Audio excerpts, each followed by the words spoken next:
वारकरी संप्रदायातील थोर महात्मे व महाराष्ट्रातील विचारवंतांची दुर्मिळ कीर्तने, प्रवचने, व्याख्याने ऐकण्यासाठी सुरेश महाराज सूळ या यूट्यूब चॅनलला अवश्य सबस्क्राईब करून बेल आयकॉन दाबा. एक गावे आम्ही विठोबाचे नाम, एक गावे आम्ही विठोबाचे नाम, आणि कापे काम नाही आता. मोडोनिया वाटा सूक्ष्म दुस्तर, केला राज्यभार चाले ऐसा. लावणी मृदंग श्रुती टाळ घोष, सेवू ब्रह्मरस आवडीने. मोडोनिया वाटा सूक्ष्म दुस्तर, केला राज्यभार चाले ऐसा. तुका म्हणे महापातकी पतित, तुका म्हणे महापातकी पतित, ऐसियाचे हित हेळा मात्रे. मोडोनिया वाटा सूक्ष्म दुस्तर, केला राज्यभार चाले ऐसा. विठ्ठल विठ्ठल.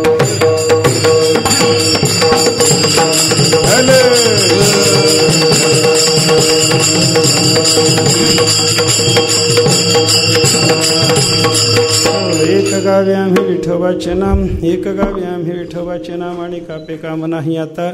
मोडोनिया वाटा सूक्ष्म दुस्तर, केला राज्यभार चाली ऐसा. सेवेकरता घेतलेला भंग जगद्गुरु संत शिरोमणी श्री तुकाराम महाराजांचा एक अत्यंत महत्त्वाचा असा भंग आहे.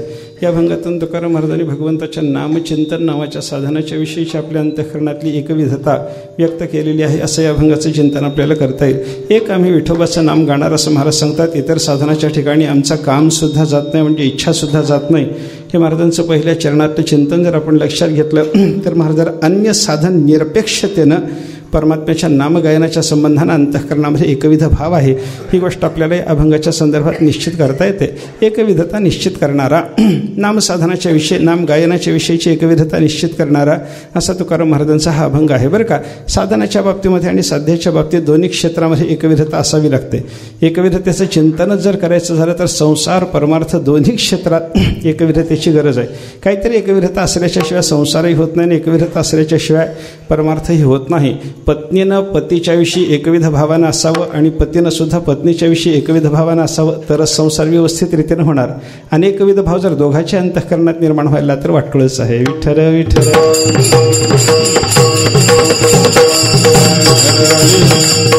या संसाराला एकविध भाव नको असं कोण म्हणेल? एकविध भावाची सगळीकडे गरज आहे. संसार असो की परमार्थ असो, एकविध भावाच्याशिवाय व्यवस्थित रीतीने होण्याची शक्यता नाही. हे चिंतन लक्षात घ्या.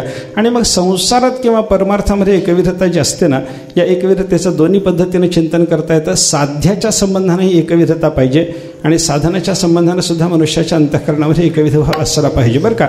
साध्य आपल्या जीवनामध्ये संसाराच्या दृष्टीनं आपण काय मिळवायचं आहे हे साध्यसुद्धा ठरवून टाकलं पाहिजे. रोज साध्य बदलून चालत नाही. मला आज हे मिळवायचं आहे, उद्या ते मिळवायचं असं म्हणून चालत नाही. मला पैसा मिळवायचा आहे ना, पैसा एक साध्य ठरवल्याच्या नंतर पैसा मिळेपर्यंत पैसा मिळवण्याकरताच प्रयत्न करीत राहिलं पाहिजे. याला म्हणतात साध्याच्या विषयी एकविध होणं. पैसा मिळवायचा तर पैसाच मिळवा, प्रतिष्ठा मिळवायची तर प्रतिष्ठाच मिळवा. जे काही संसाराच्या दृष्टीनं तुम्हाला प्राप्त करून घ्यायचं आहे ते साध्य एकदा निश्चित करा. आणि एकदा साध्य निश्चित झालं की मग त्या साधनाच्या करता नक्की काय साधन करायचं आहे ते साधनसुद्धा निश्चित करणं, याला साधनाच्या संबंधातली एकविधता म्हणतात बरं का. उदाहरणानं जर सांगायचं झालं तर एखाद्या माणसाने आपल्या जीवनामध्ये पैसा प्राप्त करून घ्यायचा हे साध्य निश्चित केलं. पण हे साध्य निश्चित केल्याच्या नंतर या साध्याच्या प्राप्तीकरता रोज जर तो साधन बदलायला लागला. पैसा मिळवण्याकरता एका दिवशी त्याला वाटलं की शेती केली की पैसा मिळेल, पण दुसऱ्या वर्षी वाटायला लागलं की नाही बाबा, अतिवृष्टीच्या योगाने शेताचं वाटोळं झालेलं आहे, शेतात पैसा मिळत नाही. मग दुकानदारी करा, व्यापारधंदा करा. त्याच्यामध्ये काहीतरी नुकसान आलं की मग तिसऱ्या वर्षी वाटायला लागतं नाही बाबा, आपण नोकरी केलेली बरी, कशातही भांडवल गुंतवून पैसा मिळण्याची शक्यता नाही. म्हणजे एका वर्षी वाटलं की आपल्याला पैसा मिळवण्याच्या दृष्टीनं शेती करावी लागते. एका वर्षी वाटायला लागलं की आपल्याला पैसा मिळवण्याच्या दृष्टीनं व्यापार करावा लागतो. एका वर्षी वाटायला लागलं की पैसा मिळवण्याच्या दृष्टीनं आपल्याला नोकरी करावी लागते. याला काय म्हणायचं? साधनाच्या विषयीचा त्याचा अनेकविध भाव झाला. विठ्ठल विठ्ठल.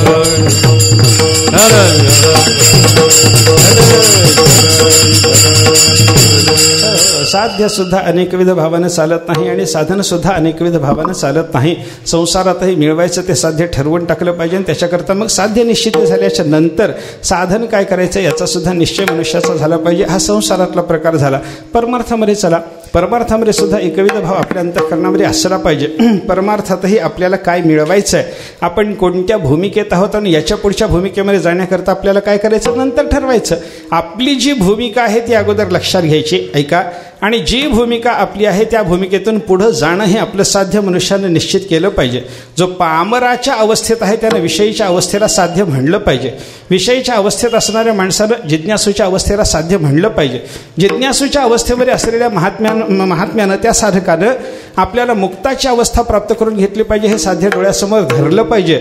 आणि ज्याला मोक्ष प्राप्त झालेला आहे त्या मुक्त महात्म्यानं आपण ज्ञानोत्तर भक्ती आपल्याला प्राप्त व्हावी हे साध्य डोळ्यासमोर धरलं पाहिजे. म्हणजे ज्याची जी अवस्था आहे त्या त्या अवस्थेच्या पुढची अवस्था प्रत्येकाच्या करता परमार्थामध्ये साध्य असते. विठ्ठल विठ्ठल.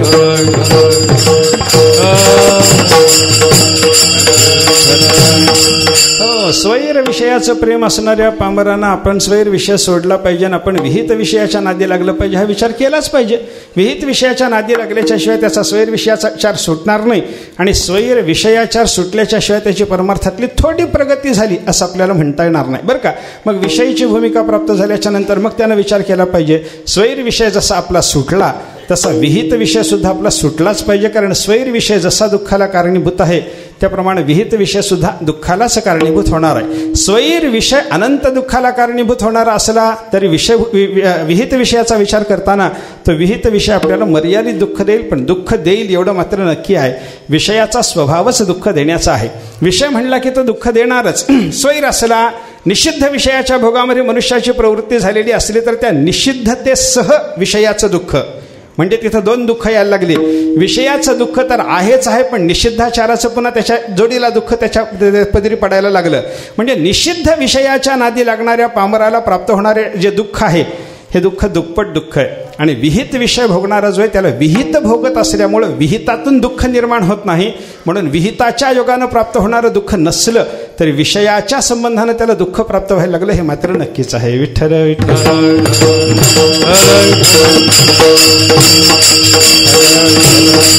असा विहित असो की निषिद्ध असो विषय दुःखाचा आहे हा विचार जिज्ञासूच्या भूमिकेमध्ये जात असताना विषयीनं केला पाहिजे आणि विषयीनं विचार करून ठरवलं पाहिजे. जिज्ञासूच्या भूमिकेमध्ये विषयाचं प्रेम नसतं, परमात्म्याचं प्रेम धारण करायचं असतं, परमात्मा स्वरूपाच्या साक्षात्काराकरता प्रयत्न करायचा असतं. अरे विषय सगळ्याच्या सगळा दुःखाचा आहेच आहे बाबा.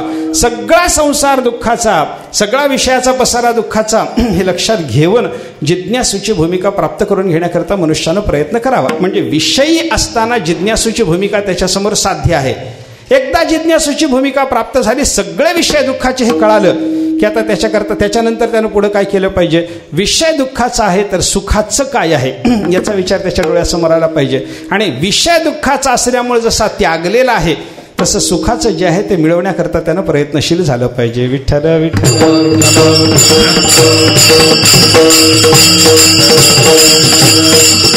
दुःखरूप असल्यामुळे विषयाचा त्याग केला, विहित निषिद्ध सगळे विषय सोडून दिले. आता सुखरूप कोण आहे. सुखरूप ऐसे तुझे कोण सांगा माझ्या पांडुरंगा सारिखे ते, माझ्या पांडुरंगा सारिखे ते, माझ्या पांडुरंगा सारिखे ते.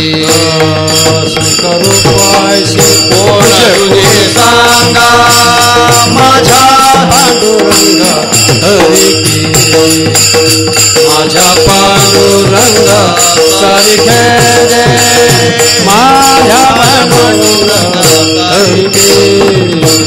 सुखरूप ऐसे कोण तुझे सांगा माझ्या पांडुरंगा सारिखे ते, माझ्या पांडुरंगा सारिखे ते.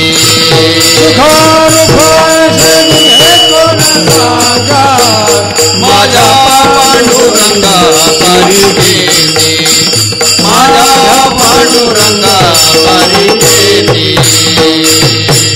जिज्ञासूच्या भूमिकेतून पुढं जे साध्य त्यानं डोळ्यासमोर मुक्त दशेचं ठेवलेलं आहे त्या दृष्टीनं त्याच्याही लक्षात आलं पाहिजे. सुखरूप ऐसे कोण तुझे सांगा माझ्या पांडुरंगा सारिखे ते. माझ्या परमात्मा पंढरीनाथासारखं दुसरं सुखरूप तत्व कोणतं. परमात्मा पंढरीनाथ तेवढा सुखाचा आहे आणि प्रपंचामधला कोणताही विषय जरी आपण पाहिला तर तो दुःखाचा आहे. ही गोष्ट जिज्ञासूच्या भूमिकेत विचार केल्याच्या नंतर साधकाला कळणारी आहे बरं का. साधकाला हे कळतं कारण साधक दशेला प्राप्त झाला म्हणजे तो श्रवणाला लागला आणि श्रवणाच्या योगानं त्याला दुःख काय सुख काय हे कळायला लागतं. त्याचं कारण असं आहे त्या श्रवणामध्ये त्याला असं गुरुजींनी सांगितलेलं असतं की बाबा व्यापक जे आहे ते सुखरूप आहे. यो वै भूमा तत्सुखम नाल्पे सुखमस्ते. श्रुतीनं असा विचार आपल्याला त्या संदर्भामध्ये सांगितलेला आहे की यो वै भूमा, भूमा शब्दाचा अर्थ व्यापक, जो व्यापक असलेला परमात्मा आहे तो सुखरूप आहे.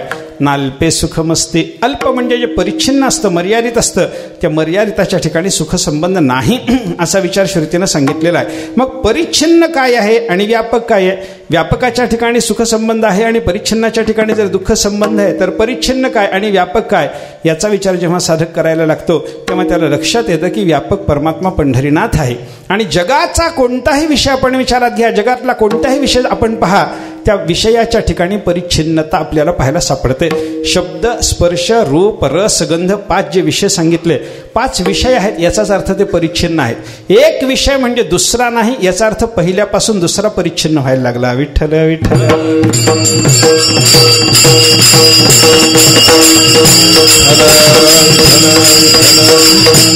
परिच्छेद म्हणजे अंतच आहे ना, एक प्रकारचा अंत असल्याच्या शिवाय त्याला मर्यादा लागली असं कसं म्हणता येईल आपल्याला. आणि परिच्छेदाचा विचार करत असताना देशतः, कालतः, वस्तुतः वेगळ्या वेगळ्या प्रकारच्या परिच्छेदाचं चिंतन जे आपल्याला पाहायला सापडतं. शब्दाचा प्रांत सोडून मनुष्य स्पर्शाच्याकडे निघाला की मग शब्दाचा प्रांत संपलेला असतो आणि त्याच्यानंतर स्पर्शाचा प्रांत सुरू झालेला असतो.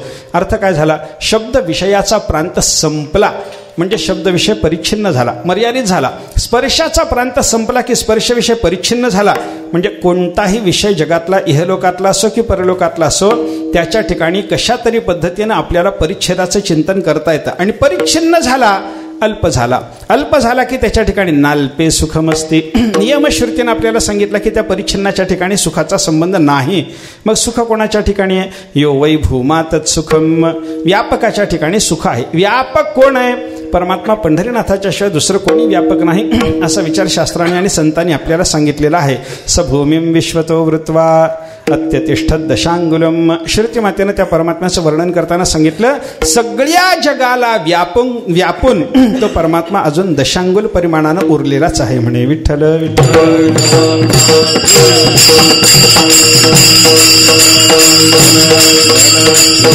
असा व्यापक असल्यामुळे परमात्म्याच्या ठिकाणी सुख संबंध आहे हे त्या साधकाला कळतं. मला काय सांगायचं आहे, पामराची भूमिका ओलांडून विषयीच्या भूमिकेला आला होता. विषयीच्या भूमिकेतून जिज्ञासू भूमिकेचं साध्य त्यानं डोळ्यासमोर ठेवलं आणि प्रयत्नशील होऊन त्यानं जिज्ञासूची भूमिका मिळवली. जिज्ञासूच्या भूमिकेला प्राप्त झाल्याच्या नंतर मुक्त दशेचं साध्य डोळ्यासमोर ठेवून त्यानं संसाराचा, दुःखाचा संबंध विचारात घेतला आणि परमात्म्याच्या ठिकाणचा सुखसंबंध विचारात घेतला. मग ही परमात्मा रूपता प्राप्त होणं म्हणजेच मोक्ष आहे हे त्याला कळायला लागलं की मग त्याला मोक्ष प्राप्त होणं सोपं जातं. सद्गुरूच्या कृपेनं त्याला तत्वमसी वगैरे महावाक्याचा बोध प्राप्त झाला की त्याच्या योगानं त्याला मोक्ष प्राप्त होणार. आणि एकदा मुक्त झाला की मग त्या मुक्त स्थितीला प्राप्त झाल्यानंतर सुद्धा त्यानं ज्ञानोत्तर प्रेम दक्षिणा भक्तीचं साध्य डोळ्यासमोर ठेवलं पाहिजे. आणि मुक्तीवरील भक्ती जाण, अखंडमुखी नारायण हे त्यांना साध्य करून घेतलं पाहिजे. हा विचार लक्षात घ्या. मला सांगायचं काय, परमार्थामध्ये साध्याचा विचार करत असताना साध्य बदलत जातं म्हणजे आपल्या भूमिकेनुसार बदलत जातं. भूमिकेनुसार जरी बदललेलं असलं तरी ज्या भूमिकेत आहोत त्या भूमिकेतून पुढच्या भूमिकेचं साध्य त्याच्याबद्दल एकविध असलंच पाहिजे. विठ्ठल विठ्ठल.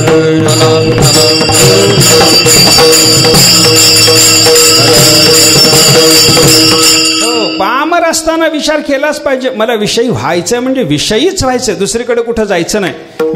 विषय झाल्याच्या नंतर त्यानं निश्चित ठरवलं पाहिजे की मला जिज्ञासूच व्हायचंय, दुसरी भूमिका मला मिळवायची नाही आत्ताच.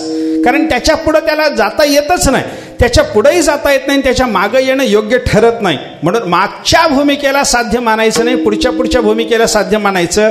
आणि पुढच्या भूमिकेला साध्य मानत असताना ज्या भूमिकेत आहोत त्याच्या नंतरची लगेच येणारी जी भूमिका आहे तीच त्यानं साध्य म्हणून डोळ्यासमोर ठेवली पाहिजे. अर्थ काय झाला, परमार्थामध्ये साध्याच्या विषयी सुद्धा मनुष्याच्या अंतःकरणामध्ये एकविध भाव असला पाहिजे. विठ्ठल विठ्ठल.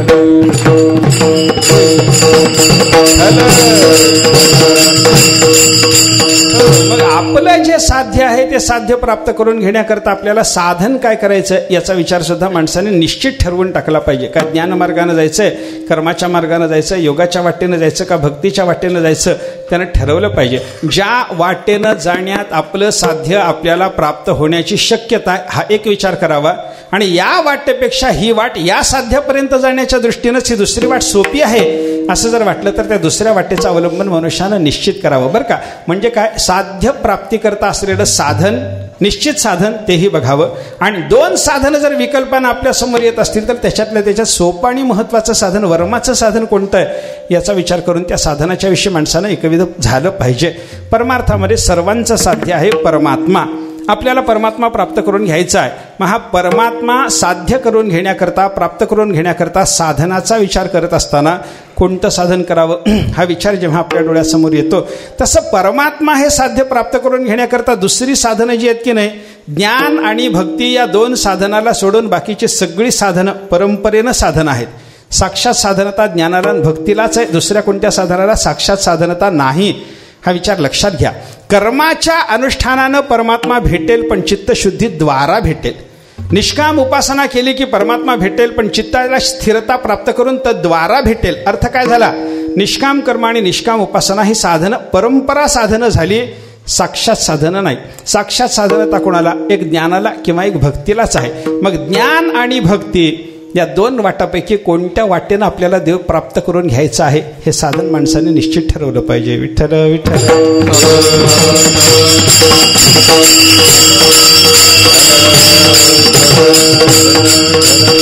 हो, मग विकल्पानं दोन साधनं प्राप्त झाली ना, हो, दोन्ही साधनं आपल्याला निश्चित परमात्म्यापर्यंत नेऊन पोहोचवणार आहेत ना, हो. ज्ञान मार्गाने गेल्यावर परमात्मा नक्की भेटणार आहे का, भेटणार आहे. भक्ती मार्गाने गेल्यावरही परमात्मा नक्की भेटणार आहे का, भेटणार आहे. सत्य आहे, दोन्ही मार्ग परमात्म्यापर्यंत नेऊन पोहोचवणारे आहेत. याच्यामध्ये वाद जरी नसला तरी विकल्पानं प्राप्त झालेल्या या दोन साधनाकडे बघताना याच्यात चांगला मार्ग कोणता, सोपा मार्ग कोणता, आपल्याला परमात्म्यापर्यंत जाऊन पोहोचताना कोणत्याही प्रकारची अडचण ज्या मार्गाने गेल्यावर निर्माण होणार नाही असा मार्ग कोणता, याचा जर माणसाने विचार करायचा ठरवला तर ज्ञानाच्या पेक्षा भक्तिमार्ग सोपा आहे.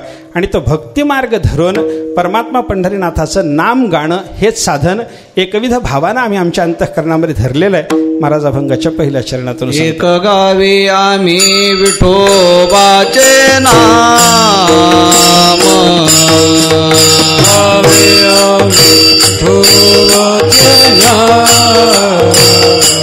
एक गावी आम्ही विठोबाचे नाम, एक गावी आम्ही विठोबाचे नाम, आणि कापे काम नाही आता, नाही आता, नाही आता, नाही आता,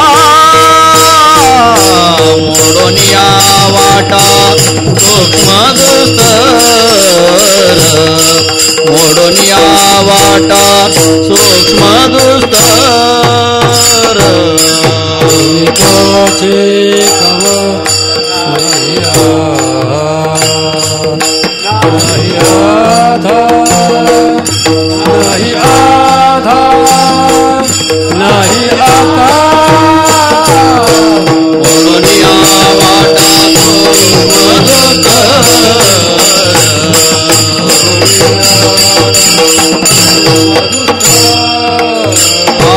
एक गावे आम्ही, एक गावे आम्ही, एक गावे आम्ही विठोबाचे नाम, गावे आम्ही, एक गावे आम्ही, एक गावे आम्ही विठोबाचे नाम, एक गावे आम्ही, एक गावे आम्ही, एक गावे आम्ही विठोबाचे नाम,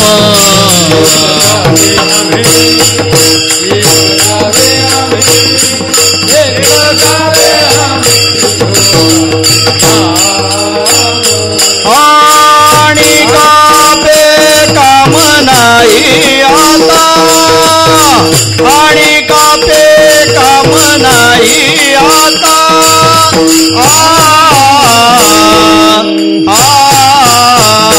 मोडून या वाटा, मोडून या वाटा, मोडून या वाटा सूक्ष्म दुस्तर, मोडून या वाटा, मोडून या वाटा, मोडून या वाटा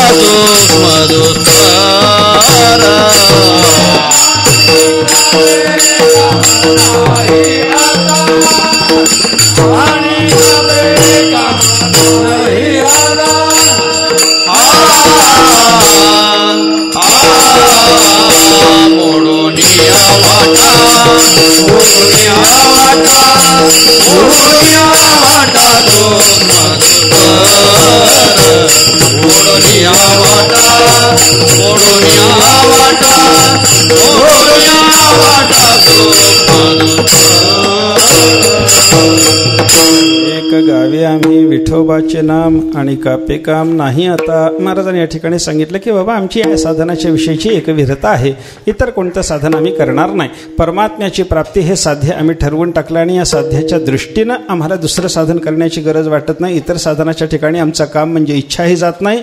आम्ही एक विठोबाचं नाम गाणार. पण हे कधी गाणार याच्याकरता तुकाराम महाराजांनी इथे एका अव्ययाची योजना केली, कालाचा बोध करून देण्याकरता. आता आम्ही हे विठोबाचं नाम कधी गाणार आहोत? आता गाणार आहोत. आता या शब्दाचा अर्थ काय करायचा? आता म्हणजे आता हे जे अव्यय आहे ना, हे वर्तमान कालाचा बोध करून देणारा अव्यय आहे. मग हा वर्तमान काल जो आहे, ज्या वर्तमान कालामध्ये तुकाराम महाराज विठोबाचं नाम गाणार आहेत, तो वर्तमान काल दोन पद्धतीने आपल्याला लावून घेता येतो. एक तुकाराम महाराजांच्या दृष्टीनं असलेला वर्तमान काल आणि एक सगळ्या जगाच्या दृष्टीनं असलेला वर्तमान काल. विठ्ठल विठ्ठल.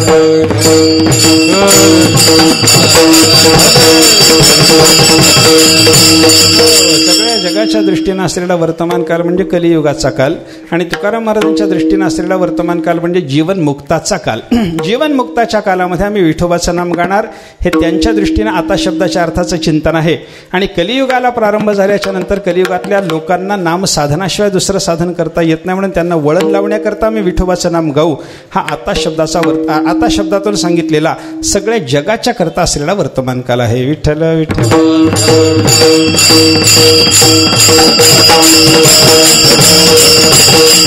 कलियुगाला प्रारंभ झाल्याच्या नंतर दुसरं साधन करता येत नाही, म्हणून कलियुगामध्ये नामगानच केलं पाहिजे. आणि जीवनमुक्तावस्था प्राप्त झाल्याच्या नंतर दुसरं काम राहत नाही, म्हणून नामगायन केलं पाहिजे. एवढा बदल त्याच्यामध्ये करावा लागेल बरं का. तिथं काम नाही म्हणून भगवंताचं नामस्मरण करायचं आहे. आणि या ठिकाणी मात्र सामान्य जीवाच्या बाबतीमध्ये विचार करताना मात्र इतर कोणतं साधन करता येत नाही. काम आहे पण इतर साधन करता येत नाही. इतर साधनाच्या ठिकाणी सुद्धा इच्छा जाण्याची शक्यता आहे. इतर साधन सुद्धा याला उपयोगी पडण्याची शक्यता आहे. पण फक्त नाम गायनाच्या शिवाय दुसरं साधन करण्याची क्षमता कलियुगी जीवाच्या ठिकाणी नाही. म्हणून आता म्हणजे कलियुगी जीवाच्या करता वर्तमान काल म्हणजे आत्ताचा कलियुगाचा काळ, याच्यामध्ये नामस्मरणाच्या शिवाय नाम गायनाच्या शिवाय दुसरं काही करता येत नाही. विठ्ठल विठ्ठल.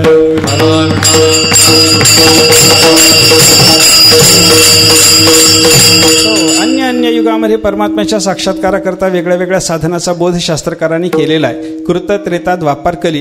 काय आहे? साधनाच्या बाबतीमध्ये दोन पद्धतीचा बोध पुराणाने आपल्याला सांगितला. एक अधिकार पाहून सांगायचं साधन असतं आणि दुसरा साधनाचा विचार केला सार्वत्रिक साधन असतं. सगळ्या त्या युगाच्या काळामध्ये त्या परिस्थितीमध्ये जन्मलेल्या सगळ्या जीवांना सांगता येण्यासारखं साधन. अशा दोन पद्धतीनं साधनाचा विचार केला. जे अधिकार पाहून सांगायचं साधन आहे, ऐका, ते कृत त्रेता द्वापार कली कोणत्याही युगामध्ये बदलत नाही. विवेक वैराग्य शमारी षट संपत्ती आणि मुमुक्षुता पाहून ज्ञान सांगावं म्हटलं ना, ते कृतयुगातही त्यालाच सांगावं, त्रेतायुगातही त्यालाच सांगावं, द्वापारातही त्यालाच सांगावं आणि कलियुगामध्ये सुद्धा साधन चतुष्टय संपन्नालाच सांगावं. पण युगपरत्वे साधनाचा जो भेद सांगितलेला ना, ते अधिकार पाहून सांगायचं साधन नाही, सार्वत्रिक साधन आहे. सर्वांना सकळासी येथे आहे अधिकार, अशा पद्धतीचं ते त्या युगाकरता असलेलं साधन आहे. कलियुगात जसं नामस्मरण सर्वांच्या करता सांगितलं, तसं कृतयुगातल्या जीवांना सर्वांच्यासाठी असलेलं साधन वेगळं आहे. त्रेतायुगात वेगळं साधन आहे. युगपरत्वे परिस्थिती बदलत गेली की मग हे साधन युगपरत्वे बदलावं लागलं. सार्वत्रिक असलेलं साधन बदलावं लागलं. अधिकार पाहून सांगायच्या साधनामध्ये कधीही बदल करायची गरज नाही. विठ्ठल विठ्ठल.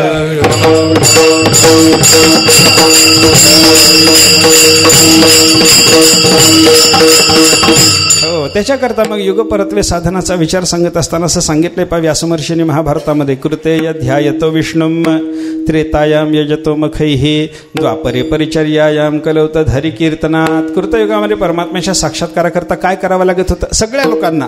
कृतयुगात जन्माला आला म्हणला की त्या प्रत्येक माणसाला करता येण्यासारखं साधन कृतयुगाकरता कोणतं? ध्यान करणं. परमात्म्याचं ध्यान करा, तुम्हाला भगवंताचा साक्षात्कार होईल. हे कृतयुगाकरता सर्वांना जमत होतं बरं का. त्रेतायुगाचा काळ प्राप्त झाला आणि थोडी परिस्थिती बदलली, सर्वांना ध्यान करणं जमेना. मग शास्त्रकारांनी विचार केला आणि सांगितलं त्रेतायुगातल्या सर्व जीवांना जमण्यासारखं साधन कोणतं? यजतो मखैही, यज्ञ याग करा. यज्ञ यागाने तुम्हाला परमात्मा भेटण्याची शक्यता, यज्ञ सगळ्याला करता येईल ही त्रेतायुगातली अवस्था होते. द्वापार युगाला जेव्हा प्रारंभ झाला तेव्हा सर्वांना यज्ञही करता येईना, म्हणून मग साधन बदलावं लागलं. कृतयुगातलं ध्यान सगळ्याला करता येईना द्वापारात, त्रेतायुगातला यज्ञ सर्वांना करता येईना, मग द्वापाराकरता साधन बदलावं लागलं. कोणतं? द्वापरे परिचर्यायाम. परिचर्या म्हणजे देवाची पूजा करणं. पूजा करणं हे साधन द्वापारयुगाकरता सांगितलं. सर्वांना देवाची पूजा करता येत होती. हा द्वापारातला प्रकार आहे. आणि द्वापार संपून कलियुगाला जेव्हा प्रारंभ झाला तेव्हा या कलियुगातल्या जीवाला, सगळ्याच्या सगळ्या जीवांना ध्यान तरी जमतच नाही, यज्ञयागही जमत नाहीत, देवाची पूजाही करणं आपल्याला जमत नाही. म्हणून आपल्याला सांगावं लागलं कलौतद हरिकीर्तनात, भगवंताचं नामसंकीर्तन करा. मला चिंतन काय सांगायचं आहे, युगपरत्वे बदललेल्या या साधनाचा विचार केल्याच्या नंतर आता शब्दानं सांगायचा जो वर्तमान काल आहे, या वर्तमान कालामध्ये कोणतं साधन करता येतं? फक्त नामस्मरण. विठ्ठल विठ्ठल.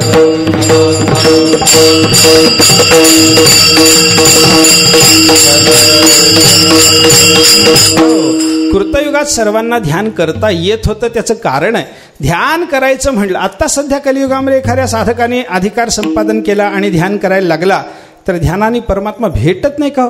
आपल्याला आत्ताही परमात्मा ध्यानाने भेटण्याची शक्यता आहे बरं का. येथे दुसरे नसरे आटे देवा भेटी जावया, देवा भेटी जावया, देवा भेटी जावया.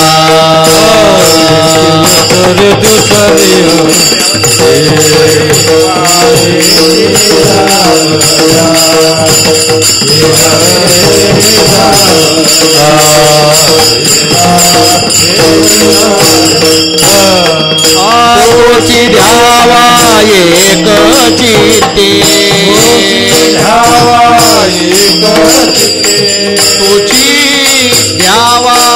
एक चित्ते, तोची द्यावा एक चित्ते, तोची द्यावा एक चित्ते. करुणी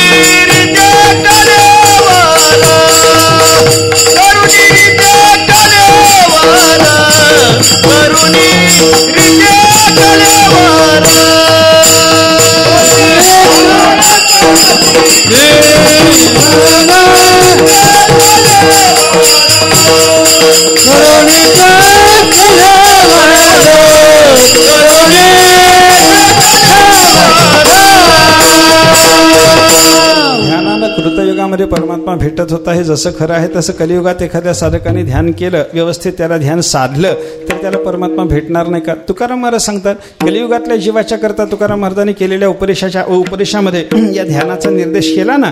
येथे दुसरी नसरी आटी, देवाच्या भेटीला जाण्याकरता म्हणजे परमात्म्याचा साक्षात्कार मिळवण्याकरता दुसरी आटी म्हणजे दुसरा खटाटोप, दुसरं साधन, दुसऱ्या साधनाचा परिश्रम नसरे आपल्याला करता येणार नाही. व्यवस्थित रीतीनं तो प्रयत्न होण्याची शक्यता नाही. दुसरा प्रयत्न होत नाही, पण मी सांगतो तो प्रयत्न करा. हा प्रयत्न साधेल तुम्हाला. कसा प्रयत्न करायचा? तोची ध्यावा एक चित्ते, त्याच परमात्म्याचं एकाग्र चित्तानं तुम्ही ध्यान करा. करुणी रीते कलेवर. अंतःकरण, कलेवर शब्दाचा अर्थ इथं अंतःकरण, सूक्ष्म देहाकडे जावं लागतं कलेवर शब्दाने. कलेवर शब्दाचा सरळ सरळ शरीर असा अर्थ जरी असला तरी शरीर रिकामं करायचं, याचा अर्थ स्थूल शरीर आपल्याला रिकामं करता येत नाही. अंतःकरण रिकामं करायचं, त्याच्यामध्ये असलेले सगळे विकार बाहेर काढून ते अंतःकरण रिकामं करायचं, म्हणजे सूक्ष्म शरीर रिकामं करायचं. सूक्ष्म शरीराचाही एक अवयव असलेला अंतःकरण रिकामं करायचं, एवढा अर्थ करावा लागतो बरं का. करुणी रीते कलेवर. अंतःकरण रिकामं करा, विकाररहित करा, शुद्ध करा, निर्वासन करा, वासनामुक्त करा. आणि त्या निर्वासन शुद्ध अंतःकरणामध्ये परमात्म्याचं एकाग्र चित्तानं ध्यान करायला लागा. तुम्हाला देव भेटेल.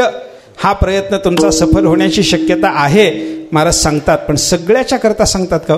सगळ्याच्या करता नाही. कृतयुगात मात्र सर्वांना ध्यान करता येत होतं, कलियुगात सर्वांना जमत नाही. एखाद्याला जमेल हा भाग वेगळा. अधिकार ज्याचा सिद्ध झाला त्याला ध्यान जमलं तर तो भाग वेगळा आहे. पण सर्वांच्या करता ध्यान जमण्याची शक्यता राहिली नाही. ध्यान कधी जमतं याचा विचार जर आपण केला, ध्यान जमण्याकरता अंतःकरण विकार रहित करावं लागतं. करुणी रीते कलेवर अंतःकरण रिकाम झाल्याच्या शिवाय तिथं गोपाळ येऊन राहतो का? परमात्मा येऊन राहतो का? परमात्मा अंतःकरणामध्ये येऊन राहण्याकरता अंतःकरण मोकळं पाहिजे, विकार रहित झालं पाहिजे. विकार रहित झाल्याशिवाय तिथं देव येत नाही. आणि हृदयामध्ये देव आल्याच्या शिवाय देवाचं ध्यान करणं जमत नाही. ध्यान म्हणजे काय? ध्यान शब्दाची व्याख्या शास्त्रकारांनी अशी सांगितलेली आहे, विजातीय वृत्तीप्रवाह अनंतरितः सजातीय वृत्तीप्रवाह ध्यानम. अंतःकरणाचा एक वृत्तीप्रवाह चालू झाल्याच्या नंतर एकाच आकाराचा वृत्तीप्रवाह चालू ठेवायचा, त्याच्यामध्ये विजातीय वृत्तीचा अंतराय येऊ द्यायचा नाही. दुसरी वृत्ती येऊ न देता एका आकाराची वृत्ती चालू ठेवणं, याचं नाव जर ध्यान आहे. आणि परमात्म्याच्या आकाराची वृत्ती जर चालू ठेवायची असेल आणि विजातीय वृत्ती त्याच्यामध्ये घुसू द्यायची जर नसेल तर त्याच्याकरता अंतःकरणामध्ये एकच देव असला पाहिजे, विकार असून उपयोगी नाही. विठ्ठल विठ्ठल.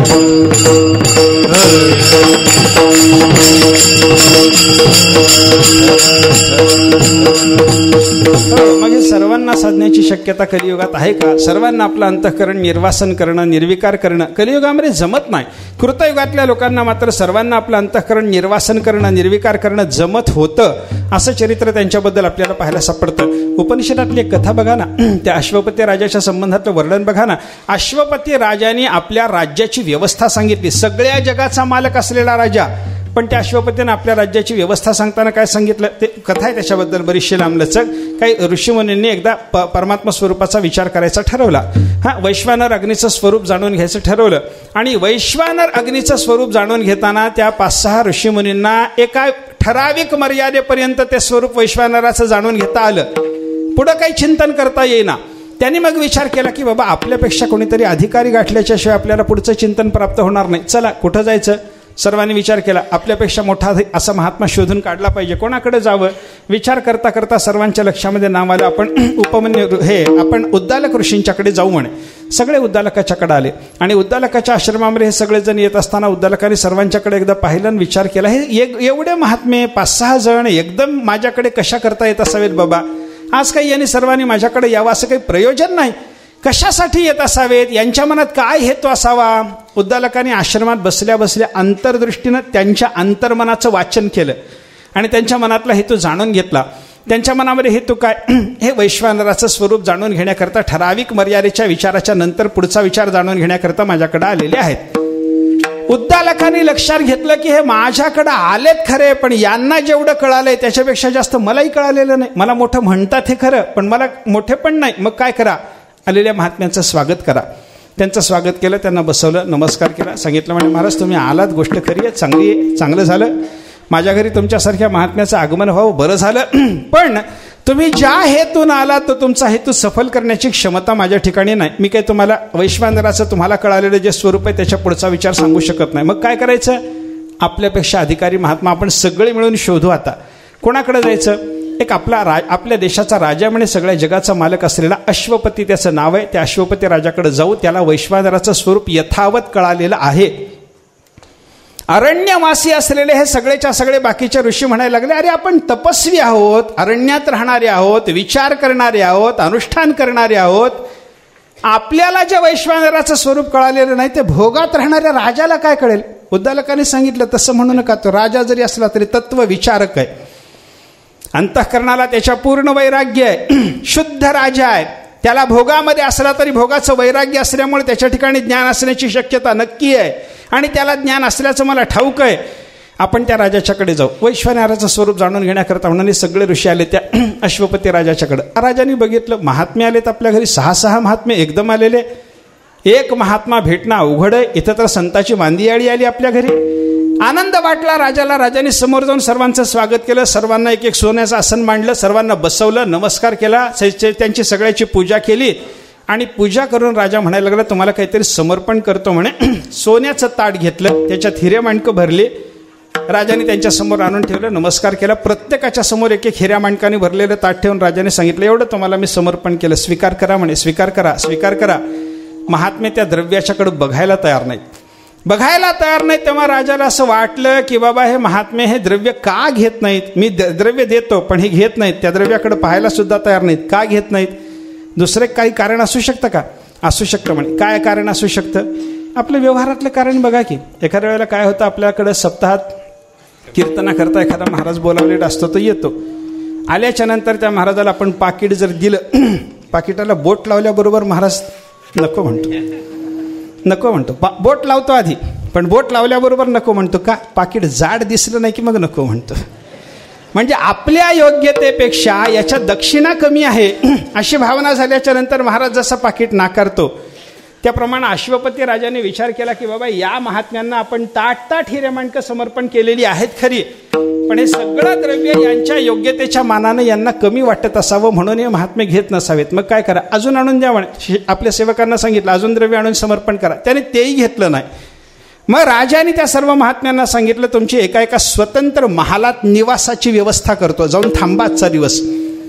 मुक्कामाला सर्वांना पाठवून दिला आणि राजाने सेवकांना सांगितलं प्रत्येक महात्म्याचा महाल सगळा हिऱ्या माणकाने भरून टाका आणि त्यांना सांगा की एवढं सगळं तुम्हाला समर्पण केलेलं घ्या म्हणावं.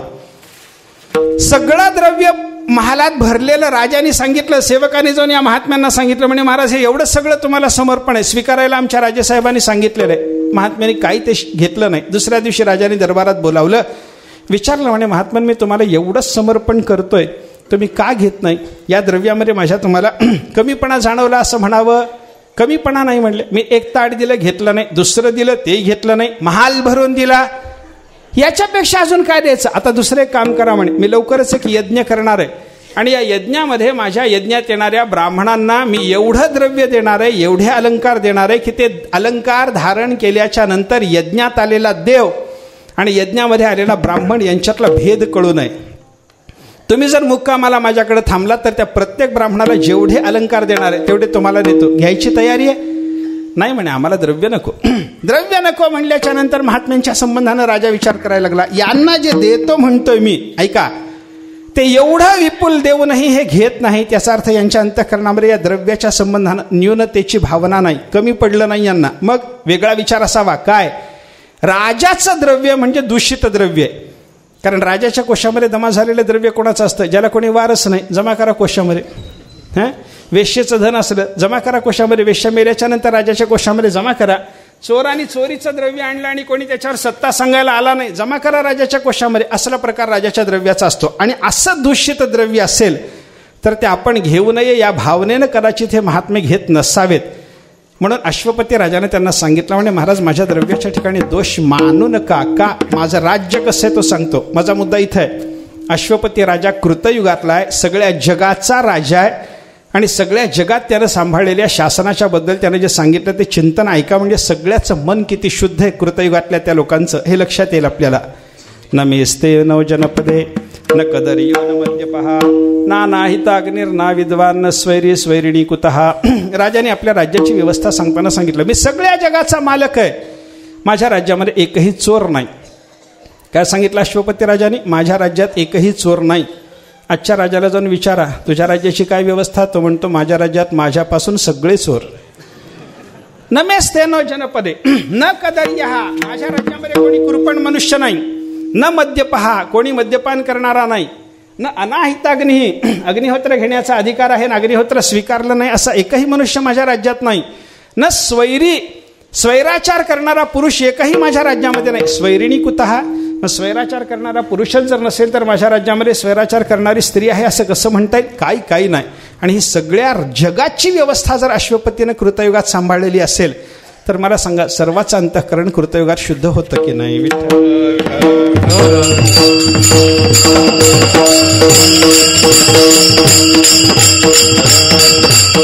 असं सर्वांचं अंतःकरण कृतयुगाच्या काळामध्ये अत्यंत शुद्ध असल्यामुळे सर्वांना ध्यान करणं जमत होतं. पण कलियुगाचा काळ विचारात घेतला, सर्वांच्या अंतःकरणाला अशी शुद्धता राहिली नाही. आणि सर्वांचं अंतःकरण जर शुद्ध नसेल तर सर्वाला कलियुगामध्ये ध्यान नावाचं साधन जमण्याची शक्यता नाही. मग त्रेतायुगातल्या साधनाचा विचार करा. यज्ञयाग तरी आपल्याला करता येतात का? यज्ञ यागाने परमात्मा प्राप्त होत नाही असं समजायचं कारण नाही. यज्ञ यागाने हे परमात्मा प्राप्त होतो.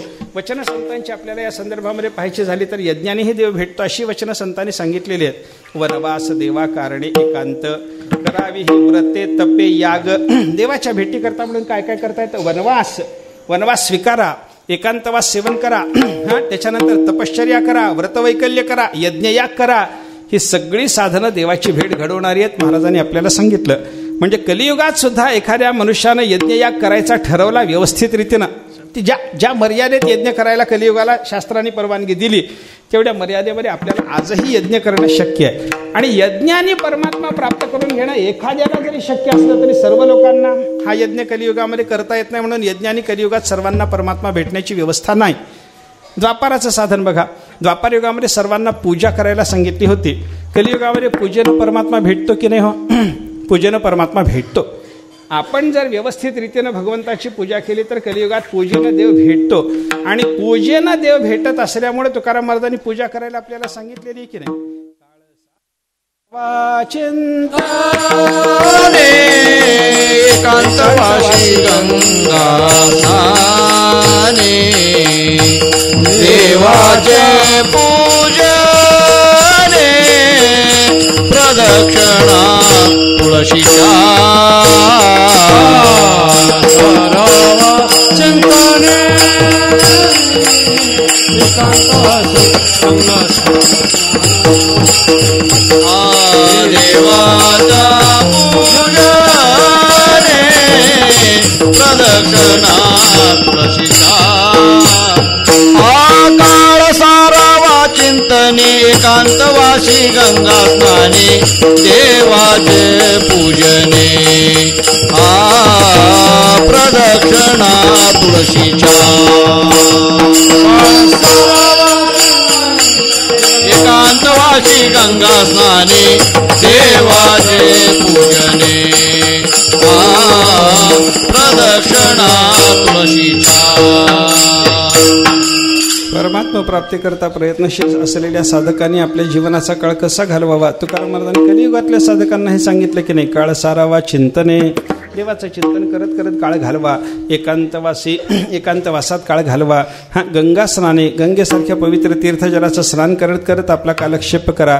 आणि देवाचे पूजने प्रदक्षिणा तुळशीच्या, तुळशीला प्रदक्षिणा घालीत जसा काळ घालवायचा तसं देवाची पूजा करीत करीत आपण कालक्षेप केला पाहिजे. हे महाराजांनी केलेले चिंतन जर आपण पाहिलं तर कलियुगात देवाची पूजा करून देव भेटणार आहे असं आपल्याला म्हणता येईल की नाही? आणि देवाच्या पूजेनं जर देव भेटला नसता तर कलियुगातल्या सगळ्या मंदिरातून तुकाराम महाराजांसारख्या संतांनी पूजा बंद करायला सांगितली असते, बरं का. पण ज्या अर्थी ही पूजा चालू ठेवली पाहिजे हा संतांचा आग्रह आपल्याला दिसतो, त्या अर्थी काय हो, देवाच्या पूजेनं देव भेटतो ही गोष्ट बरोबर आहे. पण देवाच्या पूजेनं कलियुगात देव भेटण्याची व्यवस्था असताना सुद्धा ऐका, पुढचा विचार असा आपल्याला केला पाहिजे की सर्वांना ती देवाची पूजा व्यवस्थित रीतीनं करता येते का? करता येत नाही. त्याचं कारण काय? देवाच्या पूजेचं महत्त्वाचं वर्मशास्त्राने असं सांगितलं, यथा देहे तथा देवे. आपल्या देहाला सुख होण्याकरता जे उपचार समर्पण करावे लागतात ते सगळे सुखोपचार देवाला देणं याचं नाव आहे पूजा करणं. विठ्ठल विठ्ठल.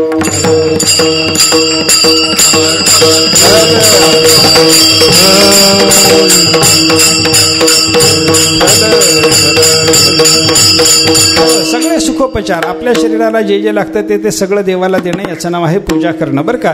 आपल्याला झोपायला जर गादी लागत असेल तर देवाच्या सुद्धा गादीची व्यवस्था केली पाहिजे. आपल्याला थंडीच्या दिवसामध्ये गरम पाण्याचं स्नान लागत असेल तर देवाला सुद्धा गरम पाण्यानं स्नान घातलं पाहिजे. उन्हाळ्याच्या दिवसामध्ये आपल्याला तासाला प्यायला पाणी लागत असेल तर यथा देहे तथा देवे हा नियम सांभाळायचा म्हणला की देवाला सुद्धा तासाला पाणी विचारलं पाहिजे. आपण विचारतो का? बघा ना, आपला पण विचार करून बघा. मला सांगू नका, आपण देवाची पूजा करायला लागलो तर अशा पद्धतीने करतो. देवाच्या गादीची व्यवस्था कोणाकडे आहे का? कोणाकडेही नाही. एक पांडुरंगाचं शेजघर सोडलं तर जगामध्ये कुठेही पांडुरंगाला पुन्हा शेजघर घराघरांनी आहे का? काही व्यवस्था नाही. म्हणजे आपण देवाला यथा देहे तथा देवे अशी पूजा करतो का? मी माझ्या अनुभवाची 1-2 उदाहरणं सांगतो तुम्हाला. पूजेची उदाहरणं, लोक पूजा कशा पद्धतीची करतात मला अनुभव आला. एका गावाला गेलो होतो. रात्रीचं जागराचं कीर्तन, सकाळी काल्याचं कीर्तन माझ्याकडं होतं. कीर्तन झाल्यावर मुक्काम झाला. एका ब्राह्मणाच्या घरी माझी व्यवस्था लोकांनी केली, तिथं थांबलो. सकाळी स्नान झालं. स्नान झाल्याबरोबर संध्या करायकरता त्या ब्राह्मणाच्या देवघरात माझा पाठ मांडला होता. मी संध्या करत बसलो. माझी संध्या सुरू झाल्याबरोबर घराचा मालक स्नान करून आला. स्नान करून जो आला तो न्हाणीतून जसाच्या तसा आला होता, बरं का. म्हणजे त्यानं अंगसुद्धा पुसलं नव्हतं. देवाच्या समोर ओले त्यानं बसला. देवाचं तामण त्यानं उचललं. 5-6 पायऱ्यावर देव मांडलेले होते. खालच्या पायरीला तामण लावलं. वरच्या देवाच्या पाठीमागं हात घातला आणि सगळे देवाशे तामणामध्ये ओढून घेतले. म्हणजे एखादा मजूर खोऱ्यानं मातीसुद्धा एवढ्या रागानं ओढणार नाही अशी त्याने सगळेच्या सगळे देव ओढून तामणामध्ये घेतले. आणि त्या देवाच्यावर त्यांची पूजा करायची म्हणून मग एकदम त्यांच्यावर पाणी ओतायला लागला. ते पाणी त्यानं ताबडतोब तिथून भरून आणलेलं नव्हतं बरं का. तो जेव्हा तिथं स्नान करून आला होता तो ओला असल्यामुळे त्याच्या अंगातून वाफा निघत होत्या. एवढं पाणी त्यानं गरम अंगावर ओतून घेतलं होतं आणि देवाला मात्र आदल्या दिवशी तांब्यामध्ये भरून ठेवलेलं पाणी तो देवाच्या अंगावर ओतत होता. चालेल का होय? यथा देहे तथा देवे, हे पूजेचं वर्म सांभाळायचं म्हणलं तरी त्या माणसानं केलेली पूजा या सदरामध्ये मोडण्यासारखी तरी आहे का? नाही महाराज, अशी पूजा चालत नाही. आणि या पूजेनं परमात्मा संतुष्ट होत नाही. मला काय सांगायचं आहे, पूजेने देव भेटतो हे कलियुगातही जरी सत्य असलं तरी द्वापारात जसे सगळे लोक पूजा करत होते यथा देहे तथा देवे पद्धतीनं, त्या पद्धतीनं आज आपल्याला सर्वांना पूजा करता येत नाही, तशी योग्यता नाही. म्हणजे काय, कोणतंही साधन आपल्याला मागच्या युगातलं जमण्याची व्यवस्था राहिली नाही. ध्यान जमत नाही, यज्ञ जमत नाही, देवाची पूजा करणं सुद्धा आपल्याला जमत नाही. कठीण कोणतीही साधनं आपल्याला जमण्याची शक्यता नाही. का? अनेक कारणं त्याची सांगितलेली आहेत. आपल्या अंतःकरणाच्या शुद्धतेत बदल झाला, आपल्या आयुष्याच्या परिमाणामध्ये बदल झाला, आपल्या शरीरात प्राण राहण्याचं तत्व वरचेवर हलकं होत गेलं. ते एक चिंतन आहे स्मृती ग्रंथामध्ये आलेलं. कृते चास्थिगता प्राणाः त्रेतायां मांस संस्थिताः द्वापरे रुधिरम यावत कलो अन्येषु संश्रिताः. प्राण कुठं राहतो याचा विचार सांगताना असं सांगितलंय, कृतयुगातल्या प्राण्याचा प्राण, कृतयुगामधल्या माणसाचा प्राण हाडात राहत होता. म्हणजे जोपर्यंत शरीरातलं हाड जिवंत आहे तोपर्यंत तो जगणार. त्रेतायुगामध्ये ही व्यवस्था राहिली नाही. शरीरात मांस असेपर्यंत जगणं सुरू झालं, मांसात प्राण आला. द्वापारामध्ये त्याच्याही अलीकडे आला, रक्तामध्ये प्राण आला. द्वापरे रुधिरम यावत, जोपर्यंत रक्त शरीरात आहे तोपर्यंत मनुष्य जगायचा.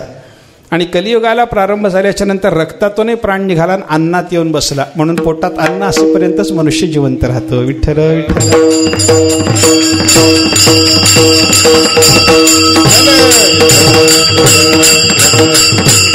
मग हाडात प्राण असणाऱ्या माणसाला जे साधन सांगता येतं, मांसात प्राण असणाऱ्या माणसाला जे साधन करता येतं, रक्तामध्ये प्राण असणाऱ्या माणसाला जे साधन करण्याची शक्यता आहे, अन्नामध्ये प्राण येऊन बसल्याच्या नंतर त्या माणसाला तेवढं कठीण साधन जमण्याची शक्यता राहिली नाही. हा विचार करा. प्राणाच्या स्थितीचं तत्व बदललं, आयुष्याची मर्यादा बदलली, कष्ट करण्याची प्रवृत्ती बदलली. या सगळ्या गोष्टीचा विचार करून संतांनी, शास्त्रकारांनी कलियुगाकरता एकच साधन सांगितलं. कलियुगा माझी करावे कीर्तन, कलियुगा माझे करावे कीर्तन. येणे नारायण दिल भेटी,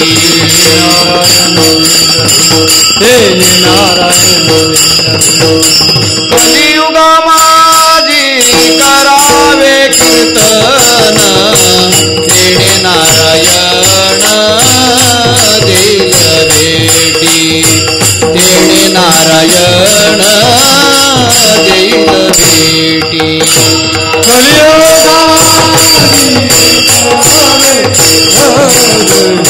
तेणे नारायण दिल भेटी, हे नारायण दिल भेटी. कलियुगा माझी करावे कीर्तन, तेणे नारायण देईल भेटी. कलियुगामध्ये फक्त नामसंकीर्तन करता येतं, कारण याच्याकरता कोणत्याही कष्टप्रद अशा पद्धतीच्या साधनाची आवश्यकता नाही. म्हणून कलियुगात केवळ नामसंकीर्तन आपल्याला करता येणं शक्य आहे, दुसरं कोणतंही साधन करता येत नाही. म्हणून तुकाराम महाराजांनी या अभंगामध्ये सांगितलं, आता म्हणजे वर्तमान काळात, वर्तमान काळात म्हणजे सगळ्या जगाच्या दृष्टीनं असलेल्या वर्तमान काळात, म्हणजे कलियुगामध्ये सगळ्या जगाला नाम गायनाचं वेड लावण्याकरता, तसा आदर्श घालून देण्याकरता आम्ही काय करणार आहोत. एक गावी आम्ही विठोबाचे नाम आणि कापे काम नाही आता. एक आम्ही विठोबाचं नाम गाणार आहोत. जगाला वळण लावण्याकरता, कलियुगातल्या जीवांना वळण लावण्याकरता आम्ही नामगायन करणार आहोत. हा आता शब्दाचा सगळ्या जगाच्या दृष्टीनं असलेला अर्थ झाला. आता तुकाराम महाराजाच्या दृष्टीनं विचार करताना जीवनमुक्तावस्था प्राप्त झाली. या जीवनमुक्तावस्थेमध्ये कोणत्याही प्रकारचं दुसरं साधन करण्याची गरज राहिली नाही. कर्माची गरज नाही, उपासनेची गरज नाही. परमात्मा स्वरूपाचा बोध झालेला असल्यामुळे आता ज्ञानाचं साधन करण्याची आवश्यकता राहिलेली नाही. आता काय करता, एक परमात्म्याचं चिंतन करायचं, हे आवडीनं करायचं, प्रेमानं करायचं. म्हणून तुकाराम महाराज सांगतात की बाबा आता म्हणजे वर्तमान काळात, म्हणजे माझ्या वर्तमान काळात, म्हणजे जीवनमुक्तावस्थेच्या नंतर मी काय करणार आहे. एक गावी आम्ही विठोबाचे नाम आणि कापे काम नाही आता. अशी एक विठ्ठलाच्या नामस्मरणाच्या विषयीची एक विधता तुकाराम महाराज या अभंगातून व्यक्त करतात. एकविधतेचं चिंतन करताना ऐका, थोडासा वेगळा विचार माझ्या मनामध्ये असा काही वेळेला येतो. एकविधता वेगळ्या पद्धतीनं मांडण्याची जर झाली तर प्रत्येक क्षेत्रामध्ये एकविधता आहे हे तर आपण पाहून आलोच आलो. पण कर्मामध्ये, योगामध्ये, ज्ञानामध्ये आणि भक्तीमध्ये या एकविधतेचं थोडं स्वरूप वेगळं आहे. कर्मात असलेल्या एकविधतेला एकाकारता या शब्दानं सांगितलं जातं. एकाकारता, कर्मात एकाकारता आहे. योगाचा विचार जर आपण केला तर तिथं एक तानता आहे. ज्ञानाचा विचार जर केला तर तिथं एक परता आहे. आणि भक्तीचा विचार जर केला तर इथं एकविधता आहे. विठ्ठल विठ्ठल.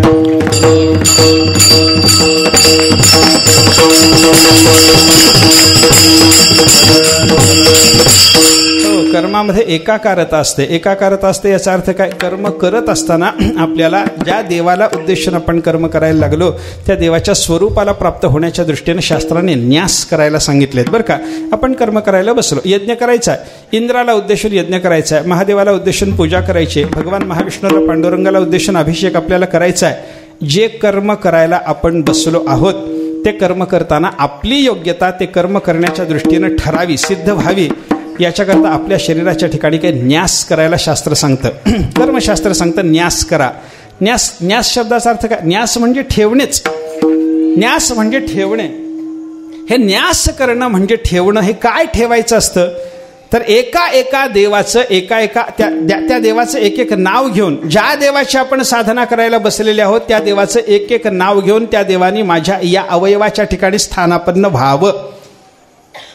भगवान शंकराची जर पूजा करायला बसला तर शंकराचं जे व्यापक रूप सांगितलेलं आहे ना त्या व्यापक रूपाचा शरीराच्या ठिकाणी त्याला न्यास करावा लागतो. पादयोर विष्णुस्तिष्ठतु, हस्तयोर हरस्तिष्ठतु, बाह्वोः इंद्रस्तिष्ठतु, जठरे अग्निस्तिष्ठतु, हृदये शिवस्तिष्ठतु, कंठे वसवस्तिष्ठन्तु, वक्त्रे सरस्वती तिष्ठतु, नासिकयोः वायुस्तिष्ठतु, नयनयोः सूर्याचन्द्रमसौ तिष्ठेताम्, कर्णयोः अश्विनौ देवौ तिष्ठेताम्, ललाटे रुद्रास्तिष्ठन्तु, शिरसि महादेवस्तिष्ठतु, शिखायां चामुण्डा तिष्ठतु, पृष्ठे पिनाकी तिष्ठतु, पार्श्वयोः शिवाशंकरौ तिष्ठेताम्. हे सगळं काय आहे? भगवान शंकराचं जे व्यापक स्वरूप सांगितलेलं आहे त्या व्यापक स्वरूपामध्ये ज्या अवयवाच्या ठिकाणी ज्या देवतांची स्थापना आहे, ज्या अवयवाच्या ठिकाणी जे देव आहेत त्या देवांची आपल्या त्या अवयवाच्या ठिकाणी आपण कल्पना करायची, भावना करायची. याचा अर्थ काय झाला? शिवाची पूजा करायची असेल तर आपण अगोदर शिव व्हावं लागतं. शिवो भूत्वा शिवम यजेत. आपण शिव व्हायचं आणि शिवाचं यजन करायचं. अर्थ काय झाला? कर्म करत असताना ज्या देवाला उद्देशून आपण कर्म करायला लागलो तदाकारता आपल्या ठिकाणी यावी लागते. म्हणजे कर्मामध्ये एकाकारता असते. विठ्ठल विठ्ठल.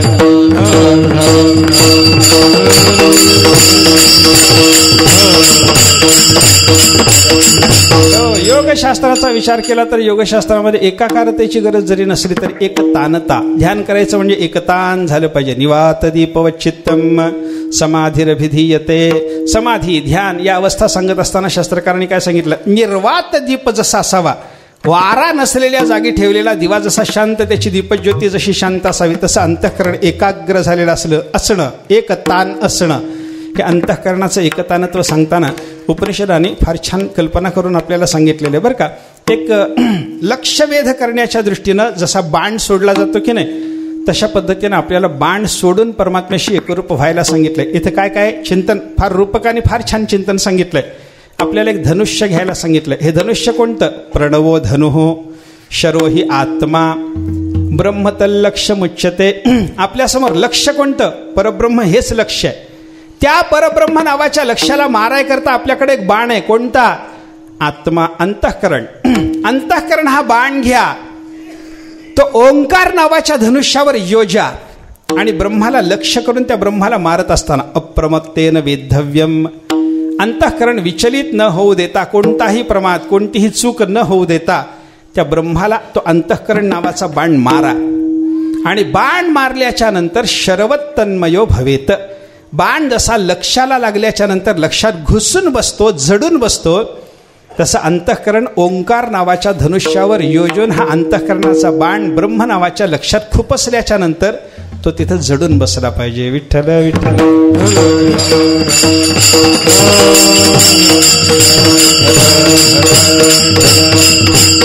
याला काय म्हणायचं? एकतानता. अंतःकरण एकतान झालं पाहिजे बरं का. मग ते अंतःकरण एकतान करण्याकरता साधना कशी करावी लागते? गीतेनं 6व्या अध्यायात आपल्याला सांगितलं. शनैः उपरमेत बुद्ध्या धृती गृहीतया आत्मसंस्थं मनः कृत्वा न किंचिदपि चिंतयेत. ही एकतान होण्याकरता करायची साधना आहे. आणि एकतान होण्याकरता करायच्या साधनेतून अंतःकरण एकदा परब्रह्माच्या ठिकाणी प्रविष्ट झालं की प्रविष्ट झाल्याच्या नंतर त्या अंतःकरणाची हालचाल बंद पडली पाहिजे. आता कोठे धावे मन तुझे चरण देखील या, अशी अवस्था होणं हे एकतानता आहे. एकतानता योगात जशी सांगितलेली तशी ज्ञानशास्त्राचा जर विचार आपण केला, ज्ञानशास्त्रात एकपरता, एकपरतेचं चिंतन पंचरशिकाराने सांगितले. मुळात ते योग वासिष्ठात आहे. योग वासिष्ठाचं चिंतन पंचरशिकाराने उचललं आणि ते आपल्याला सांगितलं. तच्चिंतनम तत्कथनम अन्योन्यम तत्प्रबोधनम एतदेकपरत्वंच ब्रह्माभ्यासम विदुर्बुधाः. याला एकपरता म्हणतात. एकपरता म्हणजे काय? तच्चिंतनम. महात्मा काय करतो? ब्रह्माभ्यास करतो. ब्रह्माभ्यास करतो म्हणजे महात्मा काय करतो? 3 गोष्टी करतो. काय काय करतो? परब्रह्माचं चिंतन करतो, परब्रह्माचं कथन करतो, परब्रह्माविषयी प्रबोधन करतो. चिंतन, कथन आणि प्रबोधन कधी चालतं? पंचरशिकाराने त्याचा खुलासा केलाय. महात्मा एकांतात असतो त्यावेळेला परब्रह्माचं चिंतन करतो. लोकांतात आल्याच्या नंतर त्याच्यापेक्षा कमी अधिकाराचा साधक वर्ग जेव्हा महात्म्याच्या समोर असतो तेव्हा परमात्म्याचं कथन करतो. आणि लोकांतात आल्यावर त्या महात्म्याच्या योग्यतेचा दुसरा जर महात्मा भेटला तर ते एकमेकाला प्रबोधन करतात. अन्योन्यम तत्प्रबोधनम. परस्परामध्ये परमात्म्याचं प्रबोधन त्यांच्याकडे चालू असतं. हे चिंतन, कथन आणि प्रबोधन कोणाच्या संबंधानं चालू आहे? एका परब्रह्माच्या संबंधानं चालू असल्यामुळे याला एकपरता म्हणतात. आणि हा एकपरता नावाचा ब्रह्माभ्यास महात्म्याचा चालू आहे. म्हणजे ज्ञानशास्त्रामध्ये एकविधतेचं स्वरूप एकपरता म्हणून सांगितलेलं आहे. विठ्ठल विठ्ठल.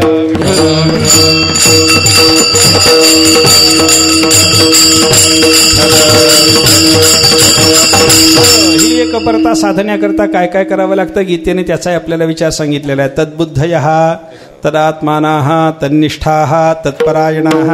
हे ज्ञानशास्त्राच्या दृष्टीनं असलेलं एकपरतेचं चिंतन आपल्याला करता येतं. आणि एकपरता संपल्याच्या नंतर एकविधतेचं चिंतन जेव्हा आपण भक्तीच्या दृष्टीनं करायला लागतो, भक्तिशास्त्राचा जेव्हा विचार करायला लागतो, कर्मात जशी एकाकारता, योगामध्ये जशी एकतानता, ज्ञानामध्ये जशी एकपरता, तशी भक्तिशास्त्रानं चिंतन जर आपण करायला लागलो तर त्याच्यामध्ये भक्तिशास्त्रामध्ये एकविधता सांगितलेली आहे. विठ्ठल विठ्ठल.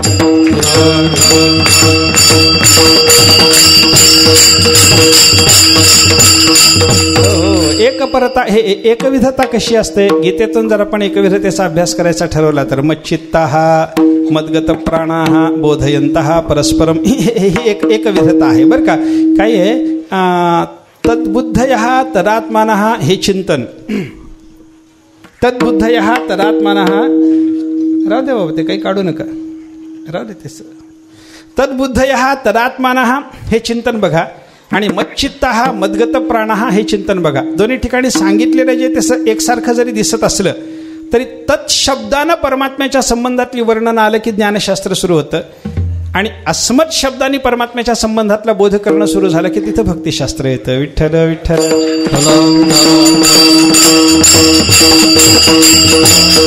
म्हणून तद्बुद्धयस्तदात्मानः या श्लोकामध्ये सांगितलेलं काय आहे? ते ज्ञानाच्या दृष्टीनं चिंतन येत असल्यामुळे ती एक परत आहे.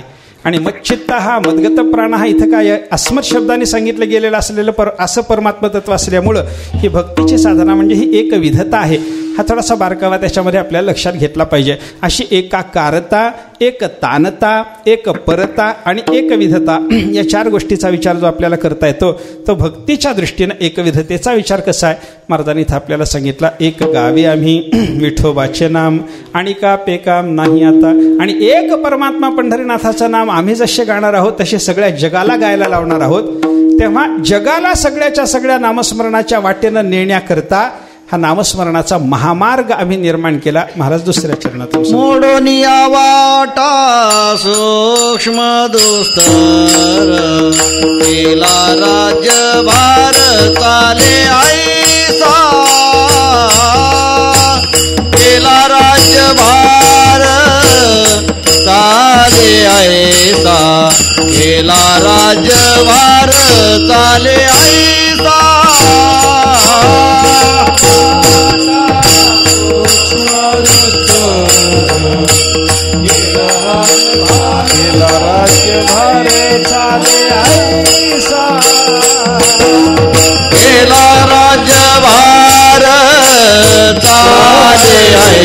आईचा केला राज्यभार चाले आई मोडून या वाटा सूक्ष्म दुस्तर केला राज्यभार चाले आईचा केला राज्यभार चाले आईचा केला राज्यभार चाले आईचा सूक्ष्म दुस्तर केला राज्यभार चाले आईचा केला राज्यभार चाले आईचा केला राज्यभार चाले आईचा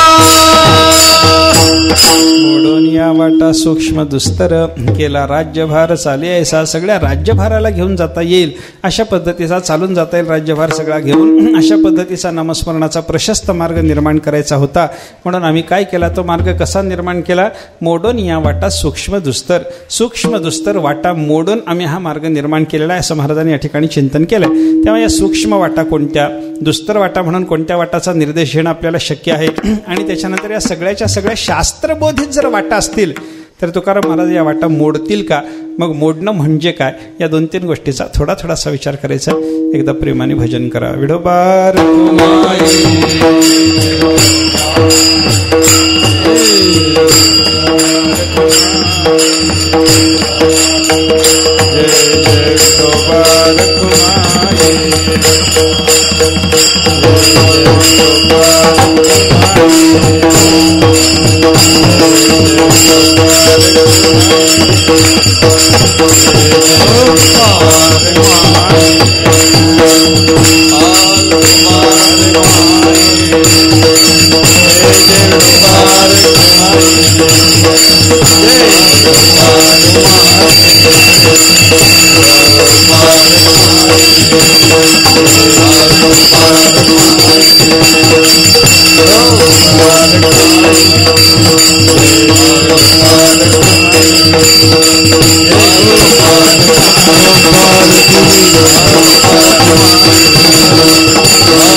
म्हणा, नाही तर म्हणा कोणीतरी.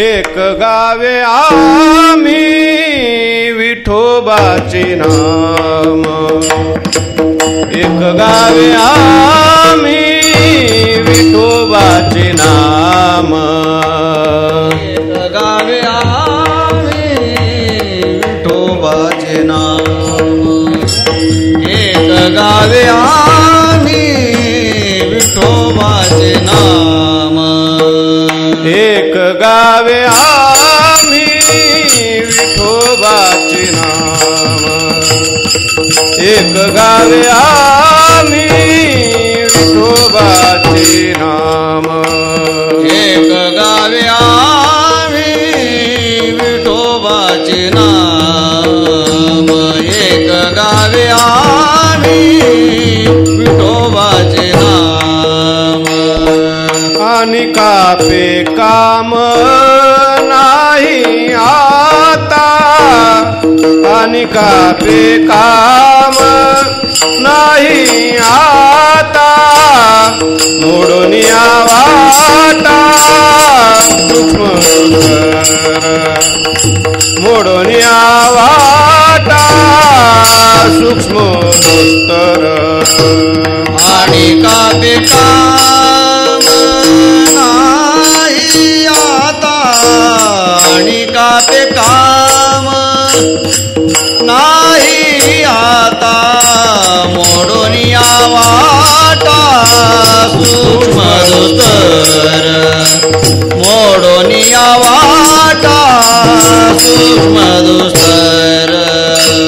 एक गावे आम्ही विठोबाचे नाम, एक गावे आम्ही विठोबाचे नाम, एक गावे आम्ही विठोबाचे नाम, एक गावे आम्ही विठोबाचे नाम आणि कापे काम नाही आता आणि कापे काम नाही आता मोडून वाटा सूक्ष्मदुस्तर मोडून वाटा सूक्ष्मदुस्तर आणि कापे काम नाही आता आणि कापे काम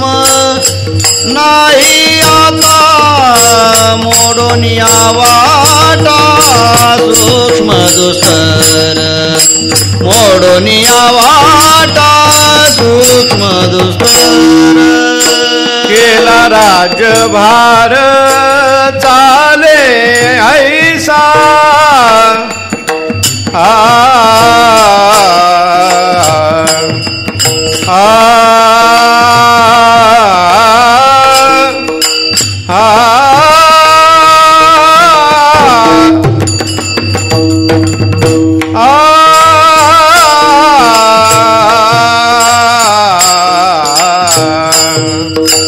केला राजभार चाले ऐसा केला राजभार चाले ऐसा मोडून वाटा मोडून वाटा सूक्ष्मदुस्तर केला राज्यभार चाले ऐसा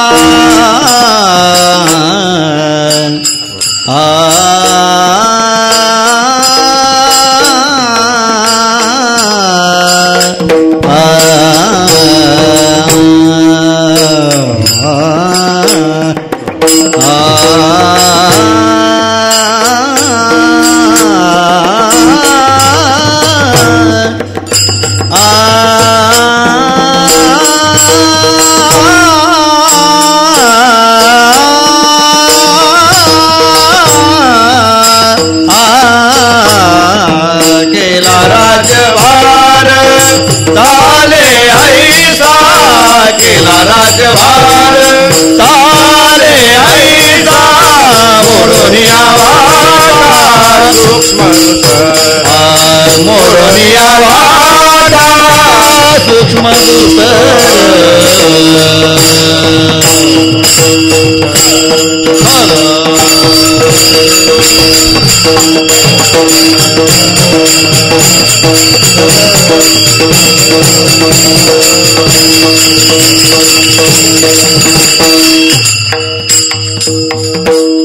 एक गावी आम्ही विठोबाचे नाम एक गावी आम्ही विठोबाचे नाम आणि कापे काम नाही आता मोडून वाटा सूक्ष्मदुस्तर केला राज्यभार चाले ऐसा. संत शिरोमणी जगद्गुरु तुकाराम महाराज या अभंगातून नाम साधनाच्या विषयीची एकविधता व्यक्त करताना जे चिंतन करतात त्याचा आपण विचार पाहतो.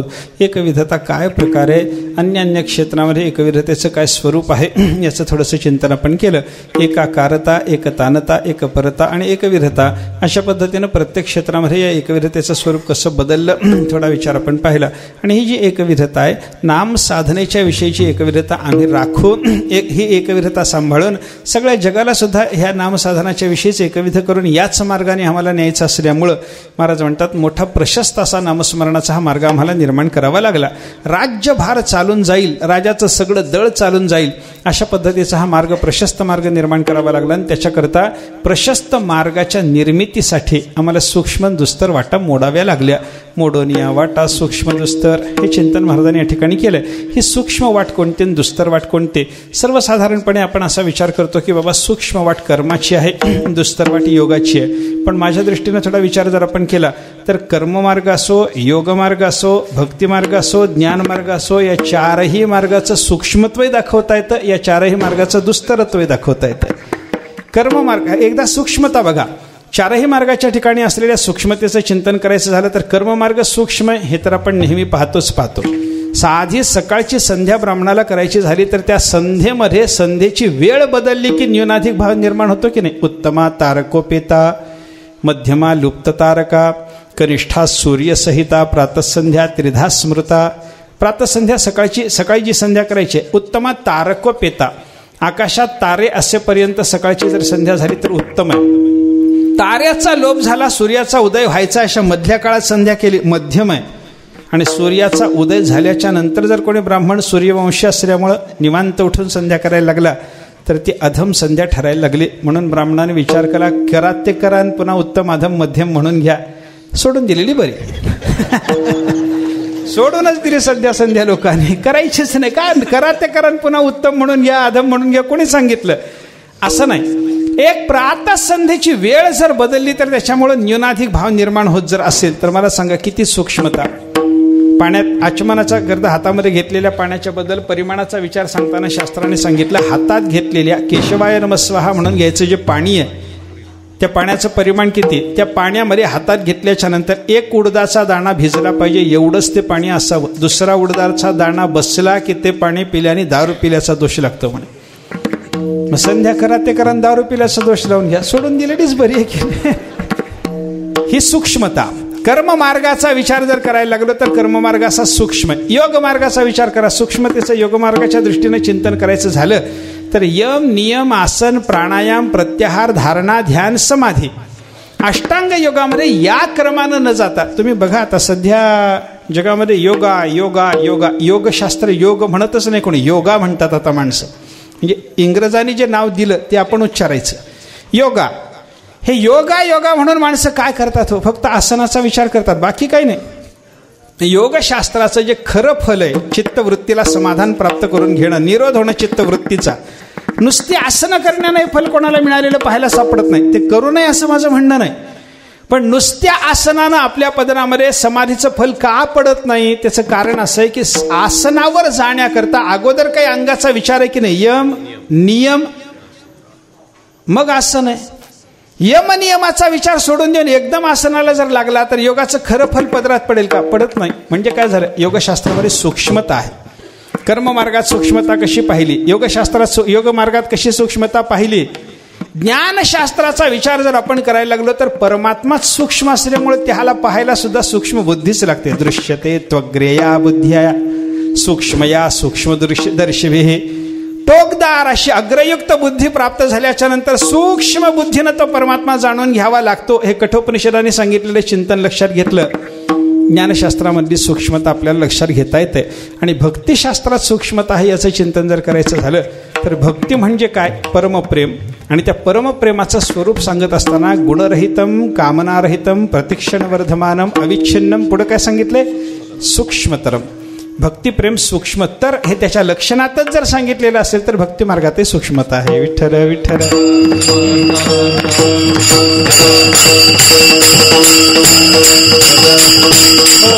कर्म, योग, ज्ञान, भक्ती सगळे मार्ग सूक्ष्म म्हणूनही विचारात घेता येतील. आता या चारही मार्गाच्या बद्दल दुस्तरतेचं चिंतन करा. कर्माची दुस्तरता जर आपण पाहायला लागलो तर तुकाराम महाराजांनी अनेक ठिकाणी कर्माला दुस्तर असं म्हणलेलं आपल्याला पाहायला सापडतं की नाही. पुरे पुरे हा संसार कर्म बळीवंत. पुढं काय सांगितलं? कर्माला विशेषण काय लावलं? दुस्तर. बरं का? हा, धर्माची तू मूर्ती, पाप पुण्य तुझे हाती, मज सोडवी दातारा, कर्मापासून दुस्तरा. म्हणजे कर्ममार्ग दुस्तराला हे तिथे चिंतन आपल्याला करतं. कर्माचं दुस्तरत्व, कर्माच्या दुस्तरतेनंतर योगाचं दुस्तरत्व जर बघायचं झालं तर 12व्या अध्यायामध्ये योगाची दुस्तरता ज्ञानोबारांनी स्वतःच सांगितली की नाही. योगमार्गानं जाणाऱ्या साधकाला तहान लागली, काय प्यायचं? तहानेलिया तहानची पियावी, भुकेलिया भूकची खावी, अहोरात्र वावी मवावा वारा. दुस्तरताच आहे की नाही. न साधे हा मार्ग ऐसे बोलती मुनिजन. हे योगमार्गाबद्दल ज्ञानोबारांनी चिंतन केलं की नाही. नागिणे उत्साहे नवहे द्वारे, नागिनी उत्साहे नवहे नाडी त्रया माझी सुषुम्ना संचरण.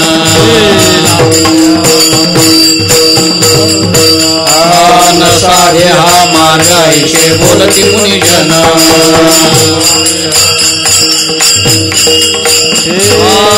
हरि चिंतने हर निशिमुखी स्थान. ओम नमो भगवते वासुदेवाय. ओम नमो भगवते वासुदेवाय. चिंतने हर निशिमुखी स्थान.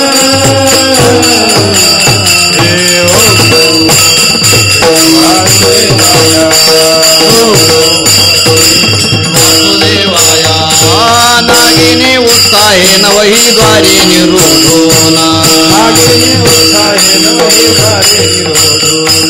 नाडीत्रया माझी सुषुम्ना संचरण न साधे हा मार्ग ऐशे बोलती मुनिजना नरहरी चिंतने अहर्निशी मुक्ती स्थान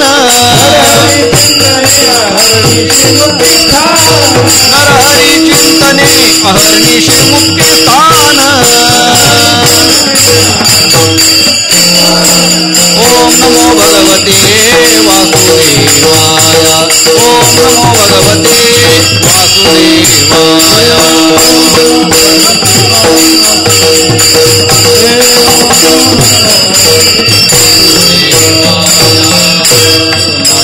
वासुदेवाय नवही द्वारे निरोधुन नाडीत्रया माझी सुषुम्ना संचरण न साधे हा मार्ग ऐसे बोलते मुनिजन. बाकी सगळा विस्तार करण्याचं कारण नाही. हा मार्ग कोणाही सामान्य माणसाला साधण्यासारखा सोपा नाही. ज्ञानोबराय बोलले याचा अर्थ काय? हा मार्ग दुस्तर आहे. म्हणजे कर्माची दुस्तरता आपण पाहिली, योगाची दुस्तरता आपण पाहिली, ज्ञानाच्या दुस्तरतेचं चिंतन वेदांनी सांगितलेलंच आहे आपल्याला. क्षुरस्य धारा निशिता दुरत्यया दुर्गम पथस्तत कवयो वदंती. दुर्गम पथ हा दुर्गम पथ हा म्हणजे काय? कठीण मार्ग म्हणजेच दुस्तर मार्ग.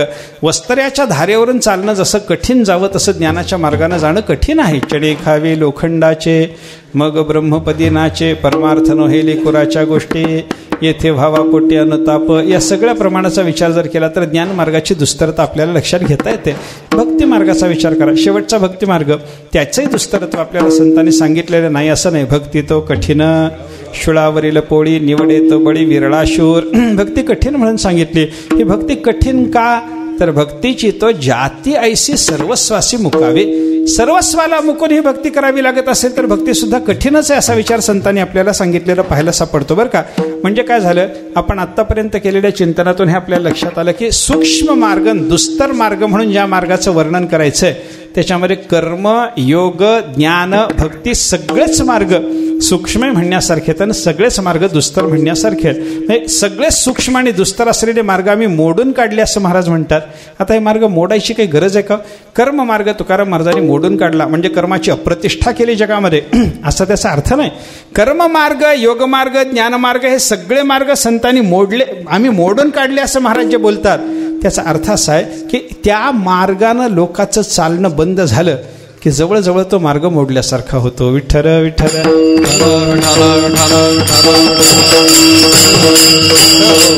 उदाहरणाने आपण बघा ना, एखाद्या गावाला आपण एक 25 वर्षापूर्वी गेलेले असो तर त्या 25 वर्षाच्या पूर्वी त्या गावाला समजा सडक नसली, बारीक असा एखादा पावलानं जाण्यासारखा पाऊल वाटेचा रस्ता असला तर माणूस आता 25 वर्षाच्या नंतर मनुष्य पुन्हा त्या गावाला गेला आणि चांगल्या रस्त्यानं गेला, सडकेनं गेला, गाडीनं गेलेल्या त्या माणसाने त्या गावातल्या लोकांना विचारलं की बाबा असंच आहे, मी तुमच्याकडे 25 वर्षापूर्वी आलो त्यावेळेला हा मार्ग नव्हता, एक लहानशी पाऊलवाट होते, या पाऊलवाटेनं मी आलो. ते पाऊलवाट आहे का हो आता?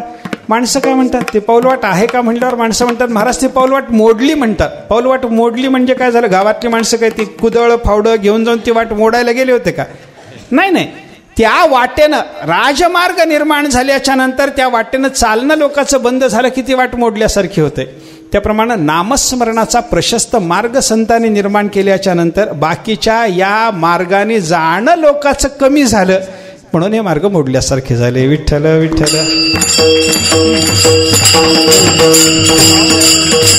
नाहीतर हे सगळे मार्ग संतांनी मोडून काढले असा जर अर्थ कोणी करायला लागला तर त्याच्यामध्ये सगळा अनर्थच आहे. हा अर्थ होत नाही. कर्माचा मार्ग संतांनी मोडून काढला, मोठी छाती ठोकून लोक सांगतात बरं का, कर्माची वाट संतांनी मोडून काढली, योगाची वाट मोडून काढली. अरे योगाची वाट मोडून काढली असती तर ज्ञानोबारांनी योगाभ्यास केला असता का? कर्माची वाट जर संतांनी मोडून काढली असती तर मनशुद्धीच्या मार्गी जे विजयी व्हावे वेगी ते कर्म सबळा लागी आळसू न कीजे हे संतांनी सांगितलं असतं का? ज्ञानाची वाट जर संतांनी मोडून काढली असती तर ज्ञाने विण एके उपाय करिसी जितुके तीही गुंफसी अधिके रुखिये हे ज्ञानोबारांना बोलता आलं असतं का? अर्थ काय आहे? कोणताही मार्ग संतांनी मोडला नाही. मग नामस्मरणाचा राजमार्ग निर्माण झाल्यामुळे या बाकीच्या वाटाने चालणं लोकांचं आपोआप कमी झालं की मग हे मार्ग न मोडता मोडल्यासारखे होतात. तो अर्थ मोडून या वाटा सूक्ष्म दुस्तर या ठिकाणी आपल्याला घ्यावा लागतो. आणि राज्यभाराला चालून जाण्यासारखा असा नामस्मरणाचा हा मार्ग आम्ही निर्माण केला. मग या नामस्मरणाच्या राजमार्गानं जाताना, सगळेजण जाताना, सगळ्याला घेऊन जाताना आम्ही जे नामस्मरण करणार आहोत ते कसं करणार, महाराज तिसऱ्या चरणातून सांगतात. मृदंग श्रुती टाळ घोष शेव ब्रह्मरस आवडीने शेव ब्रह्मरस आवडीने शेव ब्रह्मरस आवडीने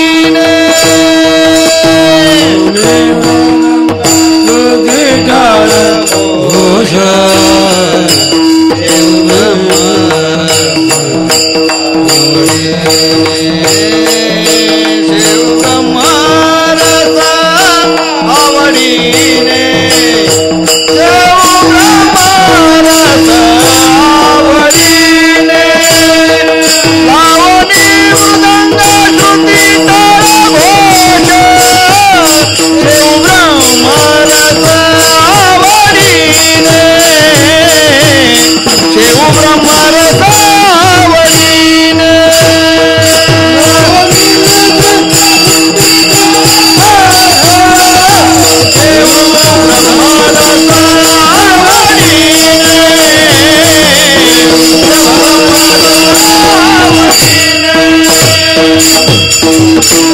मृदंग श्रुती टाळघोष सेवो ब्रह्मरसावडीने. आम्ही काय करणार आहोत, या राजमार्गाने जाताना सगळ्या लोकांचं नामस्मरण आम्हाला करायचं असल्यामुळं नाम गायन एक गावे आम्ही गायन करायचं असल्यामुळं गायनाकरता ही सात्विक सगळी वाद्यसामग्री आम्ही वापरणार आहोत. लावणी मृदंग, मृदंग लावून घेणार आहोत. म्हणजे मृदंग लावून घ्यायचा म्हणजे अगोदर तो लावून घ्यायच्या अवस्थेमध्ये असला पाहिजे, इथून सुरुवात असते बरं का.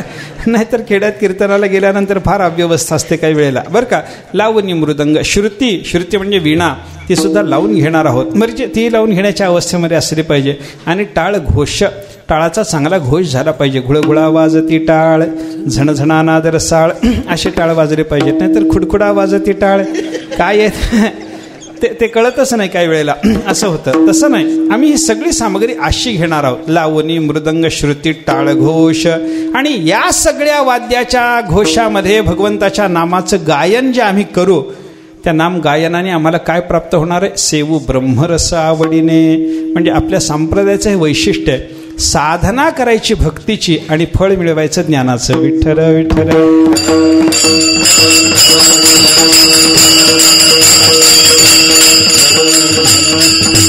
असं सगळ्यांना घेऊन शुकाचार्याच्या कीर्तनाचं वर्णन जे आपल्याला पाहायला सापडतं भागवताच्या महात्म्यामध्ये, त्याच्यात ही सगळी वाद्य सामग्री आहे. प्रल्हाद स्थालधारी तरलगतितयाच उद्धवः कांस्यधारी वीणाधारे सुरर्षि स्वरकुशलतया राग करता अर्जुनः अभूत इंद्रो अवादीन मृदंगम जय जय सुकराः कीर्तने ते कुमाराः यत्राग्रे भाववक्ता सरसरचनया व्यासपुत्रो बभूव. व्यासपुत्र शुकाचार्याच्या कीर्तनाचं हे वर्णन आहे. त्यांच्या कीर्तनातली सगळी सामग्री कोण कोण काय काय करत होतं याचं वर्णन आहे. प्रल्हाद हा तालधारी, प्रल्हाद टाळ धरून होते असं काही लोक सांगतात. आणि तालधारी याचा अर्थ ते ताल दाखवत होते, कारण कांस्य म्हणजे पुन्हा टाळच आहे. तो कांस्य घेणारे कोण आहेत, उद्धव हा कांस्यधारी. उद्धव टाळ वाजवत होते. उद्धव टाळ वाजवायला आणि प्रल्हाद मात्र ताल दाखवायला. टाळ वाजवताना सुद्धा ताल दाखवायची जर गरज पडली तर ते दाखवणं प्रल्हादाच्याकडं आहे. प्रल्हाद तालधारी तरलगतितयाच उद्धव हा कांस्यधारी. अत्यंत तरल गतीनं जलद गतीनं कांस्य वाजवणं म्हणजे टाळ वाजवण्याचं काम कोणाकडे, उद्धवाकडे. वीणाधारी सुरर्षी, वीणा घेऊन स्वरभूषित स्वरब्रह्म विभूषितम अशी वीणा भगवंताच्या कृपेनं ज्या नारदाला जन्मतः प्राप्त झाली, अवतारा आल्या आल्या प्राप्त झाली, त्या नारदाने त्या शुकाचार्यांच्या कीर्तनामध्ये वीणा वाजवायचं काम केलं. स्वर कुशलतया राग करता अर्जुनः अभूत. सगळ्या स्वरांच्या बाबतीमध्ये कुशल असल्यामुळं राग रागिणीमध्ये त्यांच्या कीर्तनात नामाचे प्रबंध गायचं काम अर्जुनाच्याकडे आहे बरं का. रामकृष्ण कृष्ण विष्णू हरी गोविंद या नामाचे निखिल प्रबंध. हे प्रबंध म्हणजे काय, पद्य. या नामाने गुंफलेली अशा पद्धतीची पद्य गाण्याचं काम कोणाकडं, राग करता अर्जुन हा अभूत. इंद्र हा अवादीन मृदंगम, इंद्राच्याकडं मृदंग वाजवण्याचं काम. आणि जय जय सुकराहा कीर्तने ते कुमाराहा, कीर्तनामध्ये मोठ्यानं जयघोष करण्याचं काम सनत कुमाराच्याकडं. आणि या सगळ्या मांदेळ्यामध्ये शुकाचार्याचं कीर्तन चालू आहे. म्हणजे इथं वाद्य कोणती पाहायला सापडली आपल्याला? लावणी, मृदंग, श्रुती, टाळघोष. म्हणजे कीर्तन म्हणलं की एवढ्याच वाद्यावर करावं हे शुकाचार्याने शिकवलंय आपल्याला. विठ्ठल विठ्ठल.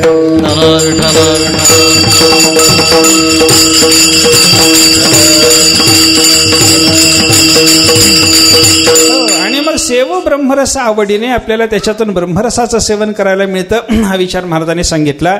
आणि असं हे नामस्मरण हा राजमार्ग निर्माण करून सर्वांना या नामाच्या वाटेनं घेऊन जाऊन नामाचं गायन आम्ही एवढ्या सगळ्या वाद्यसामग्रीमध्ये करायला लागलो की सामान्य माणसाला त्याच्यातून काय काय फलं प्राप्त होण्याची शक्यता आहे. महाराज अभंगाच्या शेवटच्या चरणात तुका म्हणे महापातकी पतित, तुका म्हणे महापातकी पतित,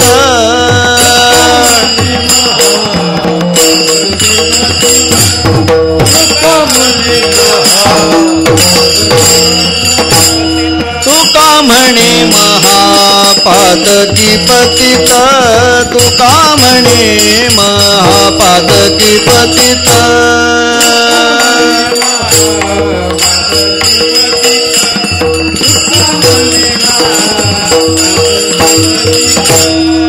ऐशियाचे हित हेळा मात्रे,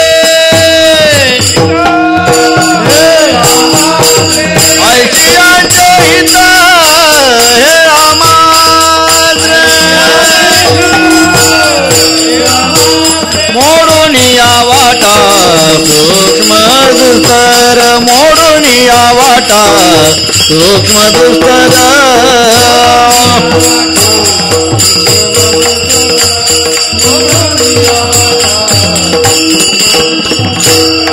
केला राज्यभार चाले ऐसा,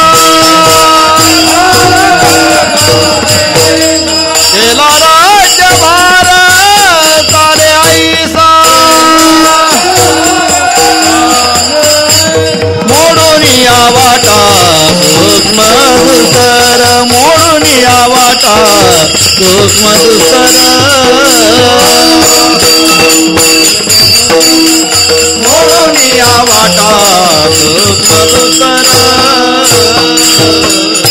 या नाम गायनाचा प्रभाव काय, या नाम गायनानं प्राप्त होणारं सामान्य माणसाला मिळणारं फल काय, याचा विचार महाराजांनी सांगितला. तुका म्हणे महापातकी पतित, ऐसियाचे हित हेळा मात्रे.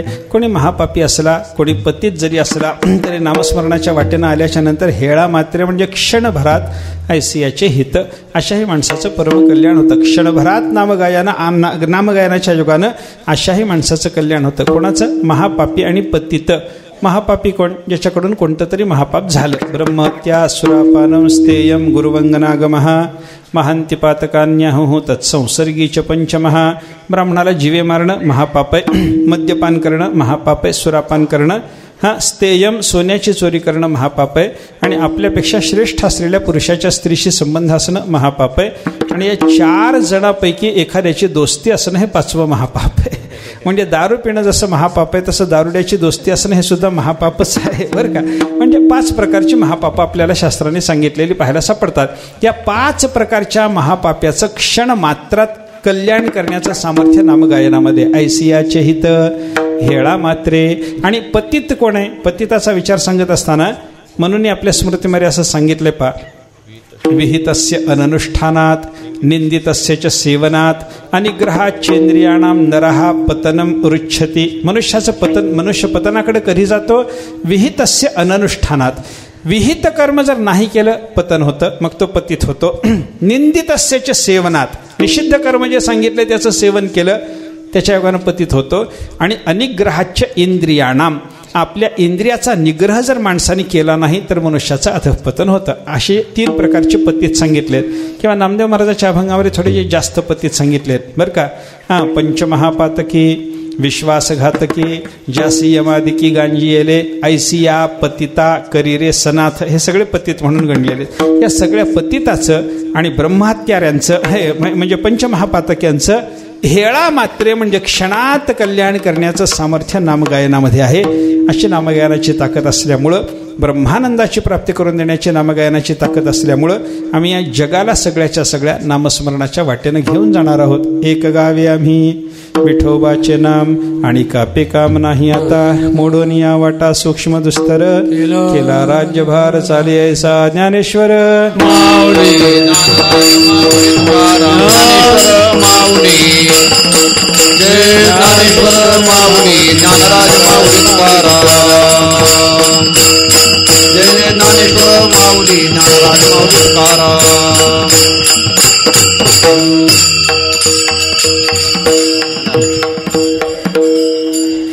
तुका म्हण महा पतके पतीर, तुका म्हण महा पतके पतीर, तुका मने मा पातके पतित, तुका मने मा पातकी पतित, तुका म्हण महा पतके पतीत, तुका म्हण महा पतके पतीत, तुका मने मा पातकी पतित, तुका मने मा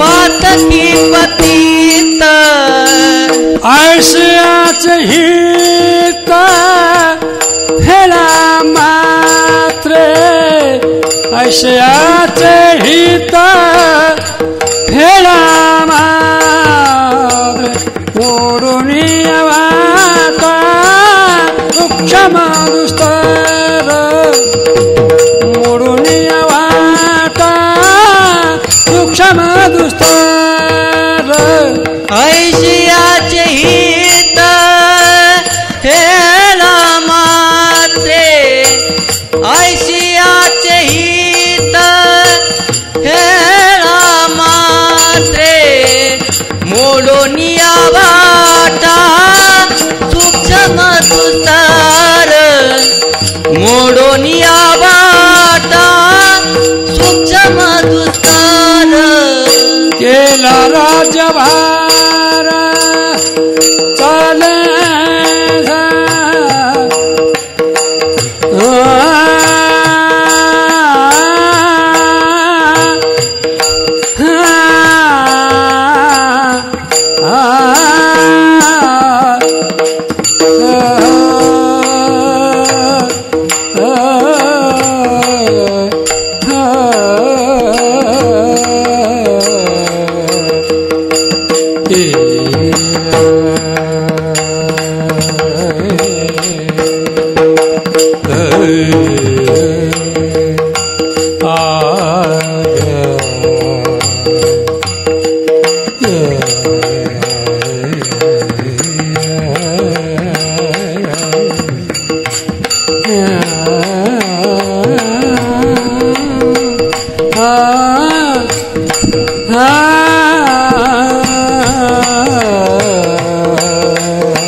के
विचारिला अधिकार न्यावला